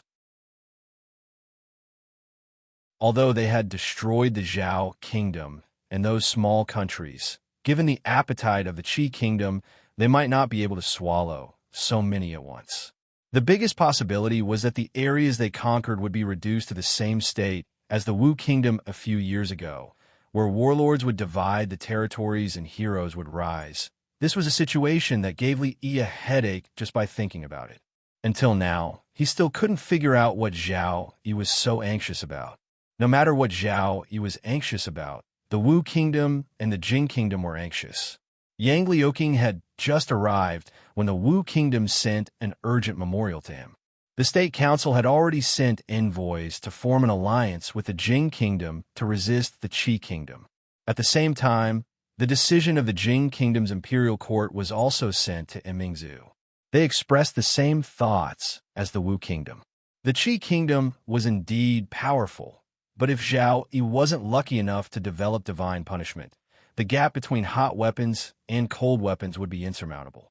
Moreover, he couldn't even take care of himself now, let alone deal with the alliance between the Wu kingdom and the Jing kingdom. Of course, nothing was absolute. No matter what, the alliance between the Wu kingdom and the Jing kingdom was necessary. These matters were the concerns of Li Xian, Old Man Yang, and the officials of the Jing kingdom and the Wu kingdom. Li planned to stay in Rui City for a few days to accompany Ruoqing and Zumo before leaving for Qing, a prefecture. This time, he couldn't let Rui escape again. The temperature in the mountains was just right. Even at noon, it didn't seem too hot. Li Yi moved the rocking chair under a tree. A gentle breeze blew, and the shadows of the trees swayed, making a rustling sound. This was a more suitable place to take a nap than the bed in the room. He had a dream that he had often had these days. The figure of Mississippi Lu riding on a horse always appeared in his dream. She was still so condescending, looking at him with indifferent eyes, just like when they first met. Today's dream was different. He looked at Mississippi Lu on the horse, and as he looked, she disappeared, replaced by Li Xian's appearance. This was a horrible nightmare. Li Yi opened his eyes in shock and saw Li Xian standing beside him, looking at him. Li Yi let out a sigh of relief. It was just a dream, and he hadn't woken up from it yet. Li Xian played with two black objects in his hands and said, "I found two magnets. Why do they attract each other and then repel each other?" Li Yi patted his face and then pinched it. It hurt. He almost jumped out of the rocking chair. He looked at him and said in shock, "Why are you here?" Li Xian glanced at him and asked, "Why can't I be here? The Qi kingdom has already destroyed the Zhao kingdom and the countries in the west. Their next target might be the Jing kingdom. What are you doing here instead of staying in the capital?" "It's because of this that I'm here." Li Xian thought about it and said, "This place is closer to the Qi kingdom and also closer to the Wu kingdom. Orders can reach the front lines in the shortest time possible, so I'm here." Li Yi had always felt that he was quite shameless, but compared to Li Xian, he was still far from it. Zhao Yi had destroyed the last country in the west more than a month ago.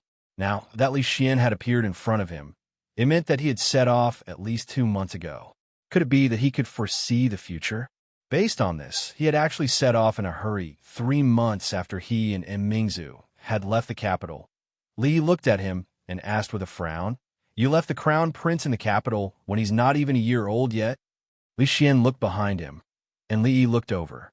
Wang Qin was holding a baby and talking to Rui, and Shen Su was standing beside her. He thought about it. Li Xian had dragged his family and brought a child over, so the journey must have been even slower. In other words, he didn't even wait until he and Mingzu had left the capital for 3 months. Perhaps it was 2 months, or even earlier.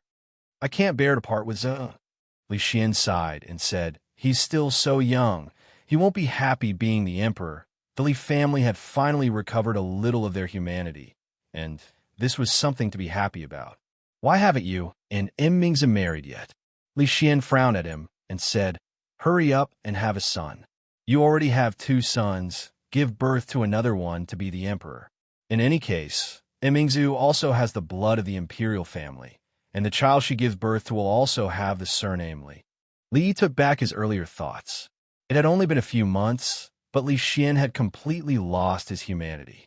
Shanning held Yongming's hand and ran over happily. She asked, "Brother, now that you and sister-in-law have come, are you going back?" Li Xian smiled and said, "I'm not going back." Li Yi finally found the reason for his uneasiness these past few days. Trouble had come, and once it had come, it wouldn't leave. When Li Xian moved his family to Rui City, the happiest person was Li Duan. He couldn't wait to take Xiao Rui to the largest amusement park in the prince's mansion. "To be honest, what I said just now, you should consider it." Li Xian looked at him and said, "Zaire is my first son. I plan to pass on all my knowledge to him so that he can continue my research in the future. This way, he can't be the emperor.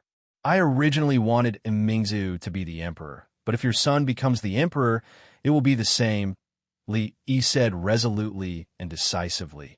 "I won't consider it." Li Xian turned his head and looked at Yang Liuqing, who was not far away. He asked, "Why is your martial niece empress here?" A look of surprise suddenly appeared on his face. He immediately said, "Could it be that she has the same idea?" Li Yi lay back on the rocking chair. He had nothing left to live for. Each and every one of them thought that his Rui city was some kind of place.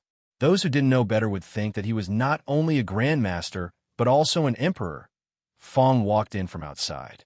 He looked at Li Yi with an indescribable expression. He finally came back to his senses and said, "Young master, someone is looking for you." "Who?" Li Yi asked casually. "Zhao Yi."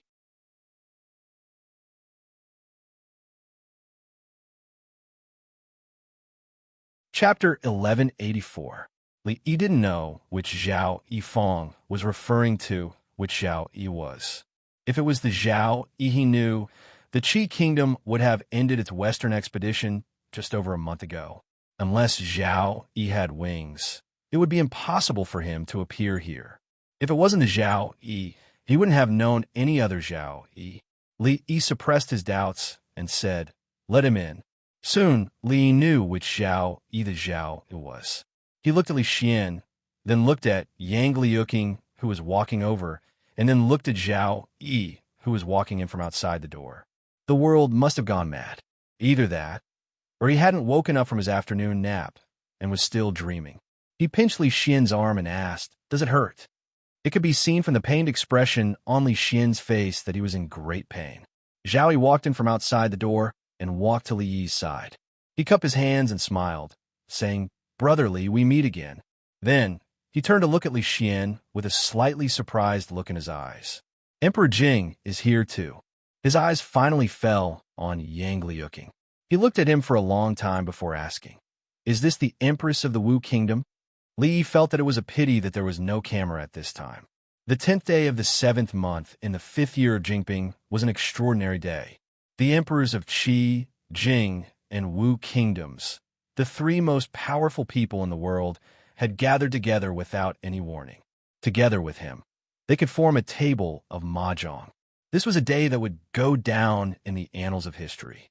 This was also a table of mahjong that would shock the ancients and dazzle the contemporaries. Zhao Yi looked at Li Yi again and said with a smile, "I've come from afar, but Brother Li can't even bear to give me a cup of tea." Li Yi looked at the three of them, then turned to Fong and said, "Serve the tea." After drinking a cup of tea and calming himself down, Li Yi still felt that the world had gone crazy. Zhao Yi's wish to become the ruler of the world had been fulfilled by 1/3. In terms of territory, the area conquered by the Qi kingdom was larger than that of the Jing kingdom and the Wu kingdom combined. That was to say, he had already achieved more than 50% of his dream.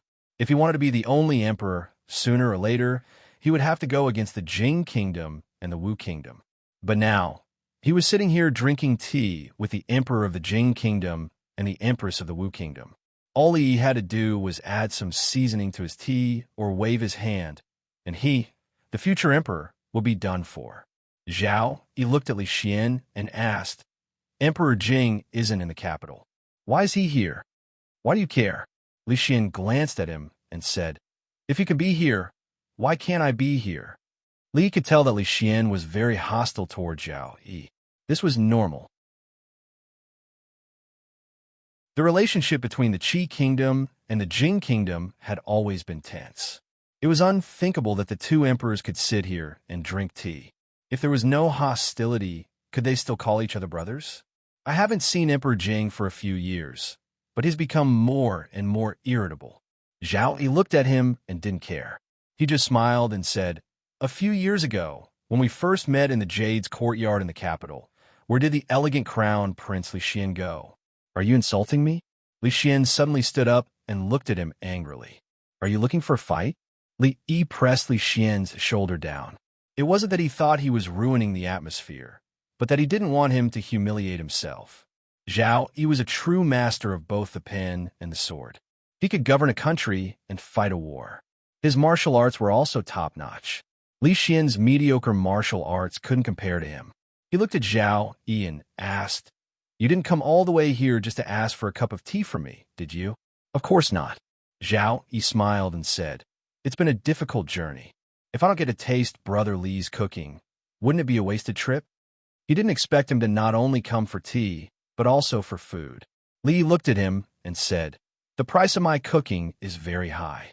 I wonder if you can afford it?" Zhao Yi only smiled and said, "To be able to taste Brother Li's cooking, I'm giving the world to you. What's wrong with that? After all, you were the one who gave me this world back then." "Wait." Li Xian looked suspicious and said, "What world? What gift? Why didn't I know about this?" Li Xian didn't know because Li Yi didn't tell him in detail.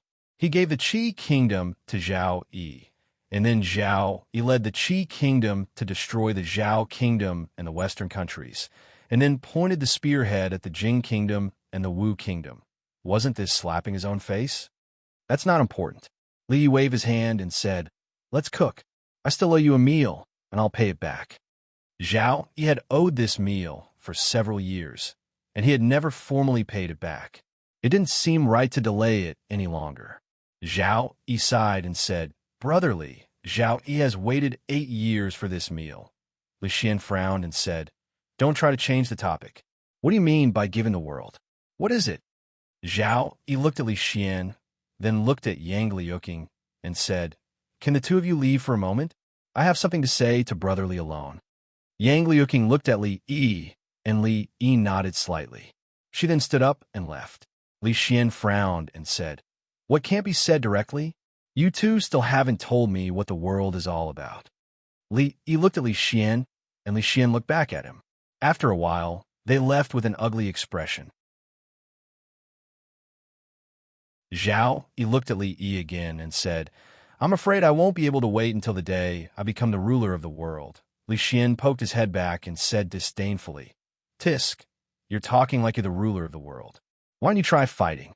I'll give you 10 Tian Fa pills." After Li Xian had left, Zhao Yi sighed and said, "I'm not as good as Li Xian."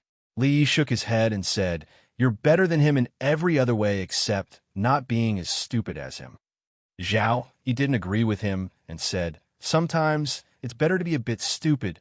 What he said made a lot of sense. As the saying went, fortune favors fools, but fools don't. Fortunately, Li Xian belonged to the former. Zhao Yi looked at him and suddenly asked, if Brother Li had been born in the Qi Kingdom, and if I had known you before Li Xian, would the result have been different? Li Yi shook his head and said, there are no ifs. Zhao Yi covered his mouth and began to cough. He took out a handkerchief from his sleeve and covered his mouth and nose. Li was just wondering how he had become so effeminate after not seeing him for just over a year. Just as this thought arose in his mind, he saw bright red seeping out of the handkerchief. His face showed shock. Zhao Yi smiled and said, I just said, I can't wait until the day I become the ruler of the world. It was only now that Li Yi understood what he meant. Li Yi suddenly couldn't help but feel sad. He opened his mouth and only spoke after a long time, what illness? There were many reasons for coughing up blood, including bronchial diseases, lung diseases, esophageal diseases, endometriosis, and so on. Not every illness was fatal. Zhao Yi shook his head and said, this is not important. Li was silent for a long time and then asked, how much longer? Zhao Yi smiled and said, after conquering the Zhao kingdom, I went back to recuperate for a few days. The imperial doctors said that I have at most half a year. Li Yi was silent again. Zhao Yi suddenly raised his head and looked at him, asking, do you know why I want to become the ruler of the world? I always thought it was your ambition. Zhao Yi shook his head and said, because I had a promise with someone. She didn't like war. She often told me that if the Qi kingdom, the Jing kingdom, and the Wu kingdom all became one country, how good it would be. There would be no more wars between countries, and there wouldn't be so many families being separated and the old sending off the young. Isn't it good for everyone to be happy? She died. Before she died, I said that I would help her fulfill her wish. She was called Zhao Ji, and she was my younger sister. Now I'm also going to die. Zhao Yi looked at Li Yi and said seriously, Brother Li, you once gave me the Qi kingdom. Now, I'm returning it to you.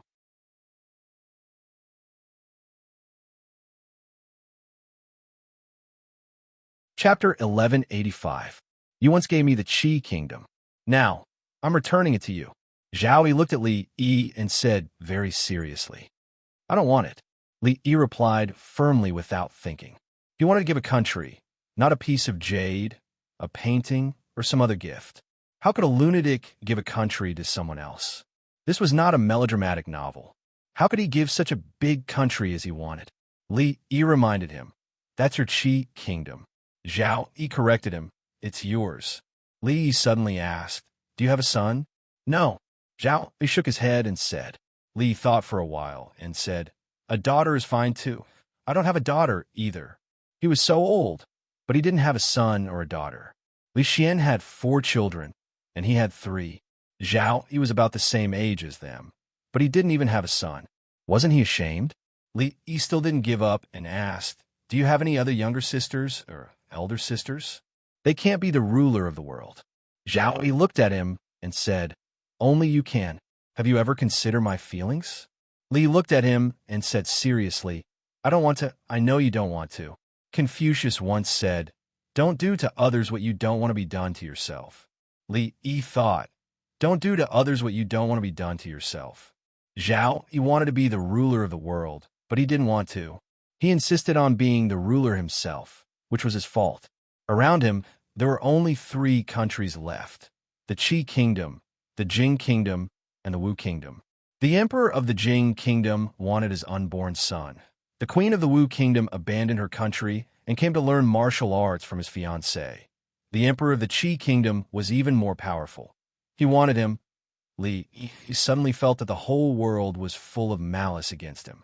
He looked at Zhao Yi and asked, do you think the people of the Qi kingdom and the officials of the Qi kingdom will agree with you? Zhao Yi smiled and said, I still have half a year. Half a year is enough for me to clear all the obstacles for you. What else could Li Yi say? He grabbed Zhao Yi's wrist and said with a sullen face, come with me. Zhao Yi subconsciously tried to shake off his hand, but failed. She could only let Li Yi drag her out of the courtyard. Li Xian pressed his ear against the door. When Li Yi pulled the door open, He almost dashed in. Li Yi walked in front of Li Yi with a dark face. Of Yi, with the world. Li Yi world. He just wanted to know if Zhao Yi could be saved or not. Elder Tian and Su had returned from their travels a few days ago. Elder Tian was not only skilled in martial arts, but was also skilled in medicine. Li Yi planned to let her take a look at Zhao Yi in front of a grass hut. Zhao Yi looked at Li Yi and shook his head. I've already seen through life and death. Brother Li, there's no need to waste your time. Li Yi frowned. Cut the crap. Do you want to go in yourself, or do you want to bring you in? I'll go in myself. Zhao Yi nodded helplessly. He looked at him and said, I'll have to trouble Brother Li to wait outside for a moment. It's not like I have a venereal disease. There's no need to hide from people. Li Yi thought, but he still didn't step inside. Give me your wrist. In the grass hut, Elder Tian sat in front of a table and looked at him. Zhao Yi didn't extend his wrist. He shook his head and said, I don't dare to trouble Elder. They found many miracle doctors these days. I don't want to hear the same thing again. Elder Tian raised his eyebrows. Then why do you still want to come in? Zhao Yi explained, Brotherly won't give up if I don't come in. Since you're here, you might as well take a look. Elder Tian stood up. When he spoke, he had already disappeared from his original spot. 3 fingers were pinching his wrist. By the time Zhao Yi reacted, she had already let go of his wrist. She looked at Zhao Yi for a long time. Zhao Yi met her gaze. After a long time, Elder Tian shook his head and sighed. It's indeed a terminal illness. There's no medicine that can cure it. A terminal illness. There's no medicine that can cure it. This was the answer Li Yi got from Elder Tian. There were medical books in his library, but he lacked medical equipment and herbs. Apart from theories, he had nothing else. He shook his head and walked back to the hut. It wasn't easy for the 3 sovereigns to gather together. Naturally, it wasn't a big deal for him to cook. After knowing that Zhao Yi didn't have long to live, Li Xian's attitude toward him improved. At the very least, he didn't keep a straight face at all times. He squatted in the courtyard and observed the steam pushing the lid of the pot up. In the end, he even started to talk about atmosphere pressure with Zhao Yi with great interest. After the meal, Li Yi and Zhao Yi took a stroll on the streets. It's a pity that I'm able to eat Brother Li's cooking before I die. Li Yi was unmoved by Zhao Yi's compliments. He knew that Zhao Yi's cooking was delicious. It was delicious even without his compliments. This is a great place. Zhao Yi looked around and said, when she was still alive, she often dreamed of a world where no one picked up anything on the road, and no one closed their doors at night. No one picked up anything on the road, and no one closed their doors at night. Even if they waited for another 1,000 years, they wouldn't be able to realize it. Li Yi knew that Zhao Yi was talking about his younger sister, Zhao Ji. In order to respect the deceased, Li Yi didn't say this out loud. He changed the topic and asked, She was your younger sister? Zhao Yi nodded and said, We were born of the same mother. Zhao Ji. Li Yi shook his head and said, Your names are quite similar. Some people might write them wrong if they're not careful. It was my mother who named us. Even my younger sister and I often made mistakes when we were young, let alone ordinary people. Zhao Yi smiled and said, At first, my mother was just a palace maid in the palace. It was only after my father got drunk that I was born and she was given the title of concubine. She had never been educated, but she begged my father to give us names. For this reason, she flipped through many books and felt that these 2 words were the most beautiful. He didn't think these 2 words were very beautiful. He felt that the Zhao kingdom and the 20-odd small kingdoms to the west were wronged. The destruction of their kingdom was actually because of the unrealistic dreams of a deceased girl. Forget it. Thinking about how the previous emperor of the Wu kingdom had died, he felt that he didn't have the right to criticize Zhao Yi on this matter. The Qi kingdom can't fall into the hands of others. Zhao Yi looked at him and suddenly said, Only you can do what I want to do. He took out a golden plate again and handed it to Li Yi. He said, After I die, you can take this plate and command the Qi kingdom. I live well in Rui City. Why should I command the Qi kingdom? I don't want it. Whoever wants it can have it. Li Yi shook his head and strode forward. He stopped a figure in front of him and said, "By Sue." Wait a minute, he confirmed again from By Sue that Rui was still in Willow Leaf Village. He couldn't wait to leave here to find her. First, because he missed her. Second, he didn't want to deal with a series of things here anymore. The so-called world leader had nothing to do with him. He didn't want this broken plate at all.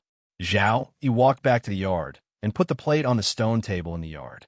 He turned his head and looked at the two people who had been following him. He said, "We'll leave tomorrow." The guard looked embarrassed. He said, "Your Majesty, you should rest for a while." Zhao Yi sighed and said, "There's no time." When he walked out of the yard, he couldn't help coughing loudly. He took out a handkerchief and covered his mouth and nose. "What's wrong?" An old man with a walking stick walked out from another courtyard. When he saw the traces of blood on the handkerchief, a look of surprise appeared on his old face. "Why did he spit blood?" he murmured. He looked down and handed over a chicken leg in his hand. He said, "Would you like a chicken leg to calm down?" He packed his luggage and looked at Bai Su. He asked, "Are you sure she's still in Willow Leaf Village?" "Yes."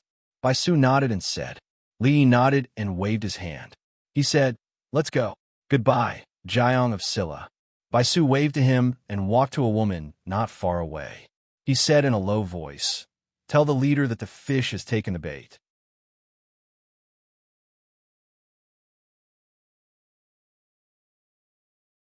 Chapter 1186. Qing, in prefecture, was the second largest city in the Jing Kingdom, second only to the capital. In the past few years, it had become increasingly prosperous. Of course, the title of the second largest city was no longer true. Today, Qing, in prefecture, was inferior to the capital of Suzhou in terms of population and economy. However, it still had a high status in the hearts of the people of the Jing Kingdom. The small Anxi County government was even treated as a paradise by many officials. There had once been a constable who became the Minister of Justice. There had once been a county magistrate who was promoted to the capital magistrate. There had once been a constable who was an assistant princess. There had once been a county lieutenant who was conferred the title of one-word king. The local official positions in Qing and prefecture had been tacitly accepted by the imperial court as some sort of springboard. Any official who had enough experience here would eventually rise to the top and be transferred to the capital. Today was Anxi County Magistrate Jiang Zian's big day. Of course, this was not the joy of a wedding, but the joy of a promotion.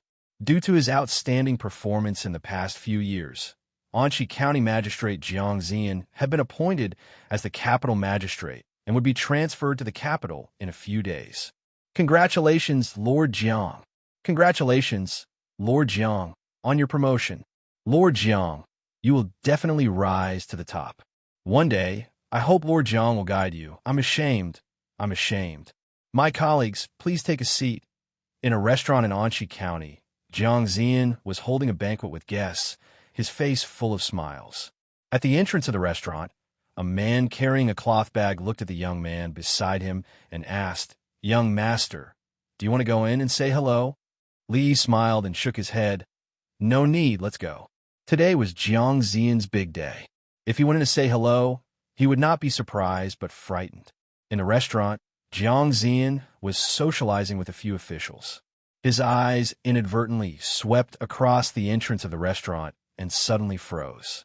Then he put down his wine cup and quickly ran over. He ran out of the restaurant and stood on the street. He looked around blankly, but could only see a bustling crowd. Someone hurried out of the restaurant and asked with concern, "Lord Jiang, what's wrong?" Jiang Zian stood on the street for a long time before shaking his head and saying, "It's nothing, go in." When he walked into the restaurant, there was still a look of confusion on his face. He had clearly seen His Highness Jiang of Silla, but when he chased after him, there was nothing there. It should be a misconception. He laughed and turned his head to the crowd. "My fellow comrades, I'll drink first as a sign of respect." Rui Square. Rui Workshop was the most famous perfume shop in Qing and prefecture. The perfume it produced was long-lasting and pleasing. It was very popular with women. Standing at the entrance of Rui Workshop, Fong looked at Li Yi and smiled. "Young master, second mistress was right. Rui Workshop sounds much better than the Six Spirits Workshop. If you insisted on calling it Six Spirits Workshop, your business wouldn't be as good as it is now. Lee didn't know if the shop's business would be so good if he had insisted on calling it Six Gods Workshop. However, he was sure that he wouldn't be doing so well. After all, he couldn't afford to offend Rui back then. Of course, he still couldn't afford to offend the current Rui. Lee walked into Rui Workshop. Immediately, a young girl came forward and asked with a smile, "Young master, what would you like to see?" Just looking around, Lee smiled and walked toward the back of the house. There was a small yard behind the shop. For a long time, Lee would lie under the pear tree in the yard. There would often be a head lying on the wall, listening to him tell ghost stories. At that time, little Pearl didn't have the skills to make wine like she did now. A story about the painted skin could scare her so much that she fell off the wall. At that time, Ruaching and Zamo lived just a wall away. That was probably a rare period of time in his life that was so comfortable that it was ridiculous. As Lee was thinking about this, the young girl's voice gradually became clear in his ears. Young master, you can't come in here." Seeing that the young master walked straight into the back of the house and was blocked by the big man, the young girl hurriedly ran back and said anxiously, "Shopkeeper, come out quickly." Soon, an old man hurriedly ran over with a slightly angry expression. "You guys." He only said 2 words before he stood still and knelt on the ground, trembling, and said loudly, "Greetings, your Highness Jiang of Silla." The young girl was startled, her face turned pale. Her knees weakened, and she was about to kneel down, but Lee held her in time. He also helped the old man up and said with a smile, "No need to be so polite." The young girl looked at him and said with a trembling voice, "Jing, your Highness Jiang of Silla. Don't be afraid. I'm not a tiger." Lee looked at her and said with a smile, "You've done well." He turned to look at the old man and said with a smile, "Give this young lady 10 times more money this month." "Yes." The old man responded in a daze. Lee and Fong had already walked out. When the 2 of them came back to their senses, they hurriedly ran over, but the figure from before had already disappeared. The young girl's face showed a look of reverence, and she asked, "Shopkeeper, is that His Highness Jiang of Silla?" "He's so young." The old man's face showed a look of reminiscence, and he said, "Even though I've only seen His Highness once, I'll never forget him in this lifetime." The young girl thought for a moment and said tentatively, "Then what His Highness just said, 10 times more money." The old man knocked on her head and said, "Since His Highness has already said so, you naturally won't be left out." Outside of Qing Prefecture, in the Li family village, Li stopped in front of a lonely grave for a long time, and he cleaned up the few weeds on the grave. This was the grave of his father, whom he had never met. The Jing kingdom had a custom of not moving graves easily. These years, he hadn't done any major renovations, and he only told the old village head to keep people away from this place. Fong stood in front of a dilapidated house and said, "Young master, this is where you used to live. It's not much better than where we live." He didn't have much affection for this house in the Li family village. But this was the beginning of his life, and its significance was naturally extraordinary. Since he was passing by this time, he decided to take a look. "You two, what are you doing?" A hoarse voice suddenly came from behind the 2 of them. Li turned his head and saw an old man with white hair and a stooped body slowly walking towards them. A smile appeared on his face, and he said, "Old village head, long time no see." "What did you say?" The old man squinted his eyes, got closer to him, and said loudly, "Louder, I can't hear you." Obviously, the old village head didn't recognize him, and he didn't hear what he said. He got closer and said in a slightly louder voice, "Old village head, don't you recognize me?" "What? You're here to steal things?" The old village head knocked his walking stick on the ground and said angrily, "How dare you say that you're stealing things?" He turned around and shouted to the distance, "Dazhuang, Erzwang, you 2 come here quickly. Catch these 2 thieves and send them to the government." Li raised his head and saw 2 strong men trotting towards him. He was startled, and then a smile appeared on his face. He patted Fong's shoulder and asked, "Why aren't you running? Are you waiting to be caught?" Old Fong stood rooted to the ground as he watched Li Yi dash off into the distance. He scratched his head in bewilderment as he followed Li Yi in a mad dash. The old man stood there in a daze, and he murmured, "These two thieves run really fast." Li Yi ran very fast, and he ran very far. He relied entirely on his physical strength, and when he couldn't run anymore, he bent over and panted heavily. Fong almost couldn't keep up with him. He was slightly out of breath, and he asked, young master, why are you running so fast?" Rumble. As soon as he finished his words, the ground under his feet suddenly shook. A cloud of smoke rolled over from the end of their sight and stopped a few steps in front of them. At the forefront, on a tall horse, a woman in white clothes looked down at them. She looked around and then looked at Li Yi. She waved her hand and said lightly, "Tie him up."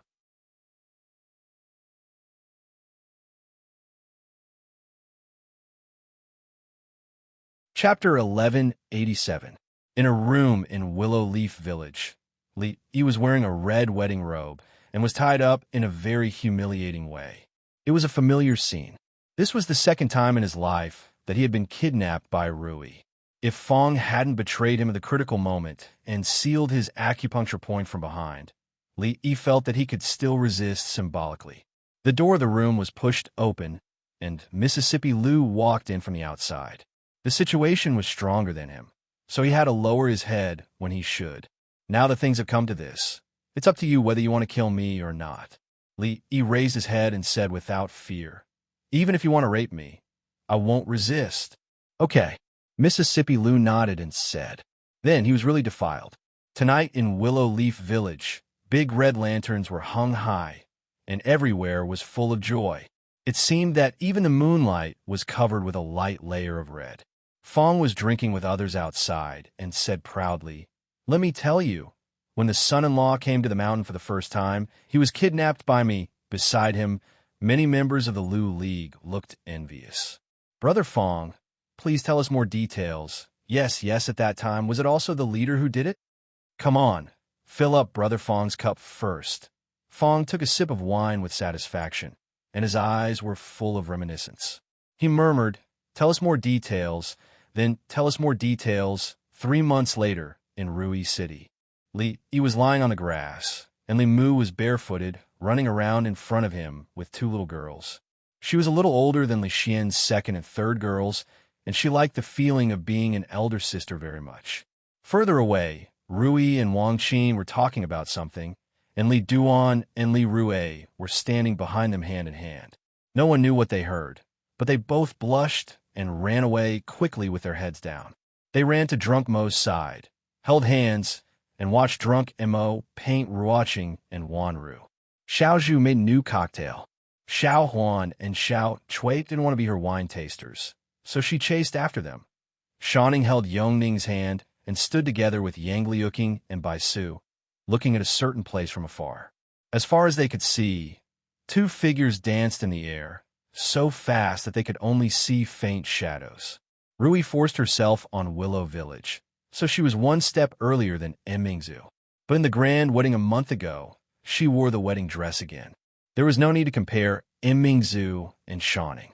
However, between Rui and Mingzhu, they always preferred to solve the problem of who was the older sister and who was the younger sister by force. This problem had not been solved yet. Therefore, they had to fight every day. Chen Chong and third Miss Chan were talking in the pavilion. Sang Shichen walked to Li Yi's side and said, "This time, we have almost reached an agreement with the Wu Kingdom. If the Qi Kingdom makes another move, the Jing Kingdom and the Wu Kingdom will send troops at the same time." This time, Tsing Shichen came as an envoy from the Jing Kingdom to negotiate with the Wu Kingdom. Li Yi didn't know why the 2 countries chose to negotiate in his Rui City. Zhao, he left the second day after he left Rui City for Qing in Prefecture. After that, there was no news of him. Li Yi asked someone to check. He did have a sister called Zhao Ji, but she had passed away 10 years ago. Because Mingzhu, Yang Liuqing, and Li Xian were all here, All the news that the Wu Kingdom and the Jing Kingdom had found were naturally gathered here. During this time, personnel changes in the imperial court of the Qi Kingdom were extremely frequent, so frequent that it was frightening. No matter what period of time a country was in, officials would not be promoted or demoted so frequently. This move of Emperor Qi made the entire imperial court anxious. The state of Zhao and the western states that had been destroyed by the state of Qi also started to show signs of instability. In the past few months, there had already been dozens of major riots. As for the smaller ones, there were even more that could not be counted. The Qi Kingdom had the ability to destroy so many countries, but it didn't have the ability to stabilize and govern. This was also the reason why Li Yi didn't understand Zhao Yi's move at the beginning. He didn't know whether what Zhao Yi said was true or not, but the current situation of the Qi Kingdom was not optimistic. The drawbacks of the Western expedition had been exposed. They didn't have the ability to send troops to the Jing Kingdom and the Wu Kingdom anymore. They needed a lot of energy to deal with those riots and rebels. Fong walked over and handed him a letter, saying, "Young master," a letter from the Qi Kingdom. Li Yi took the letter. The envelope was light, but he felt it was heavy. After a long while, he opened the envelope and read it for a long time. He walked back into the room and took out a golden plate. Why do you have to clean up the mess left by everyone? He had an urge to curse. He opened his mouth, but he just sighed. Rui and Mingzhu had new competition. Rui chose the Zhao Kingdom, and Mingzhu chose the Western countries. The winner would be the one who pacified the rebellion in the selected region and stabilized the situation. Rui had Yang Liuqing, Bai Su, and the experts of Lumeng. Of course, she could also mobilize the 100,000 troops, the 100,000 troops of the Qi Kingdom. Although Mingzhu only had herself, she was well-versed in the art of war. In this aspect, Rui and Yang Liuqing couldn't compare. In a situation where the number of troops was equal, Li Yi didn't know who would be the final winner. This question was not important to Li Yi. What was important was that Yang Wanli and Su came out of the forest over there, and their faces were extremely dark. Li looked at Seng Shichen and said, "I have something to do. I'll leave first." "Brat, don't run." Yang Wanli's angry voice came from behind. Li turned around and shouted, "Don't blame me if you can't beat them. Bastard, I won't believe you anymore." Old Yang's angry voice came from behind. "I don't care about your stupid Wu Kingdom anymore. You can have your own sons and take care of it." Li Yi felt helpless. He was not the one who taught Elder Su his martial arts. Second great uncle was so happy with the chicken dinner that even a little bit of it was enough to benefit him. Old Yang was unlucky, so he could not be blamed. Although Old Yang was no match for him now, he was in the wrong, so he had to hide from him. Besides him, he also hid from little Zhu, little Chui, and even Bai Su for several days, because their eyes were too resentful. Mingzhu and Ri couldn't compete to see who could pacify the chaos first, because they were both pregnant. Maybe they could compete to see who could give birth first. If Rui hadn't been pregnant a month ago, Li Yi wouldn't have been able to handle it, even if he had become a guru. Li Yi guessed in his heart, could it be that it was easier for grandmasters to have children? Li Xian walked over with a smile and said, "If Mingzhu gives birth to a son, I will pass the throne to him. Get lost." Li Yi said bluntly. Li Xian wasn't angry at all. He picked up his little son and swayed him, saying, "There, let's go. Daddy will take you to play on the steamboat. We don't want to be emperors." The rebellion of the Qi Kingdom was a big problem for the imperial court of the Qi Kingdom to solve, but it wasn't the same for the Jing Kingdom and the Wu Kingdom. Within a year, the rebellion of the Zhao Kingdom and the Western countries had been put down. At this point, there were only 3 countries left on this continent. The Qi Kingdom, the Jing Kingdom, and the Wu Kingdom weren't united. They just moved their capitals in the same year. Song Prefecture of the Wu Kingdom, Shu Prefecture of the Jing Kingdom, and Feng Prefecture of the Qi Kingdom became the new capitals. These 3 places had one thing in common. They were very close to Rui City because their rulers lived there. The Qi Kingdom didn't have an emperor. The state council was in charge. When something big couldn't be decided, Mingzhu would help. Li Xian had completely become the emperor. He had trained Li Zhe to be a qualified scientist since he was young. It wasn't just a year or two since he had set his eyes on her and Mingzhu's son. Before this, it was Mingzhu who made the decisions. Wu Kingdom. Before Li Yi left this time, the old man warned him again that if they still couldn't have a son, he wouldn't care anymore. It was another Qingming festival. Rui City was very close to Feng Prefecture. Every year at this time, Li Yi would accompany Wanru back to Feng Prefecture to visit the grave. As expected, it rained during the Qingming festival. The road was muddy. Wanru was pregnant. Li asked her to light a few sticks of incense in the ancestral hall of the Lin family. He went to the cemetery in the suburbs alone. There were many people paying respects to their ancestors during the Qingming festival. Li Yi cleaned the few weeds on the grave and was ready to leave after paying his respects. He didn't go back directly. Feng Prefecture used to be Zhao Yi's fief. There was a cenotaph for his cenotaph here. There were many people paying respects in front of the cenotaph. Li Yi didn't go near it. He stood in the distance and watched. Zhao Yi's wish to be the ruler of the world had come true. However, he would never see it again. The gloomy weather suddenly started to rain. The rain was getting heavier. In front of the cenotaph, people began to leave in a hurry. When Li Yi went out, he didn't bring an umbrella. People kept walking past him. He stood there and looked at the cenotaph until there was no one around. At a certain moment, the rain suddenly became lighter. It wasn't that the rain became lighter. Instead, a paper umbrella appeared above his head. The woman holding the umbrella looked at him and asked, "It's raining. Why don't you go?" Li Yi looked at the woman, and the woman looked at him calmly. Li looked at her for a long time. He suddenly said, "You look like a friend of mine. Is that so?" The woman smiled and asked, "What's her name?" "Zhao Yi." "That's a coincidence. You're also called Zhao Yi?" The woman looked at him and smiled. "My name is Zhao Ji." The end of the book. You're tuning in to the Romance Rendezvous YouTube channel. We're so grateful for your support, and don't forget to subscribe to join us on this incredible journey through captivating stories. Your generosity through donations truly makes a world of difference, as it's the primary source of revenue that allows me to expand and enhance this channel for you. Thank you from the bottom of my heart for being a part of this adventure.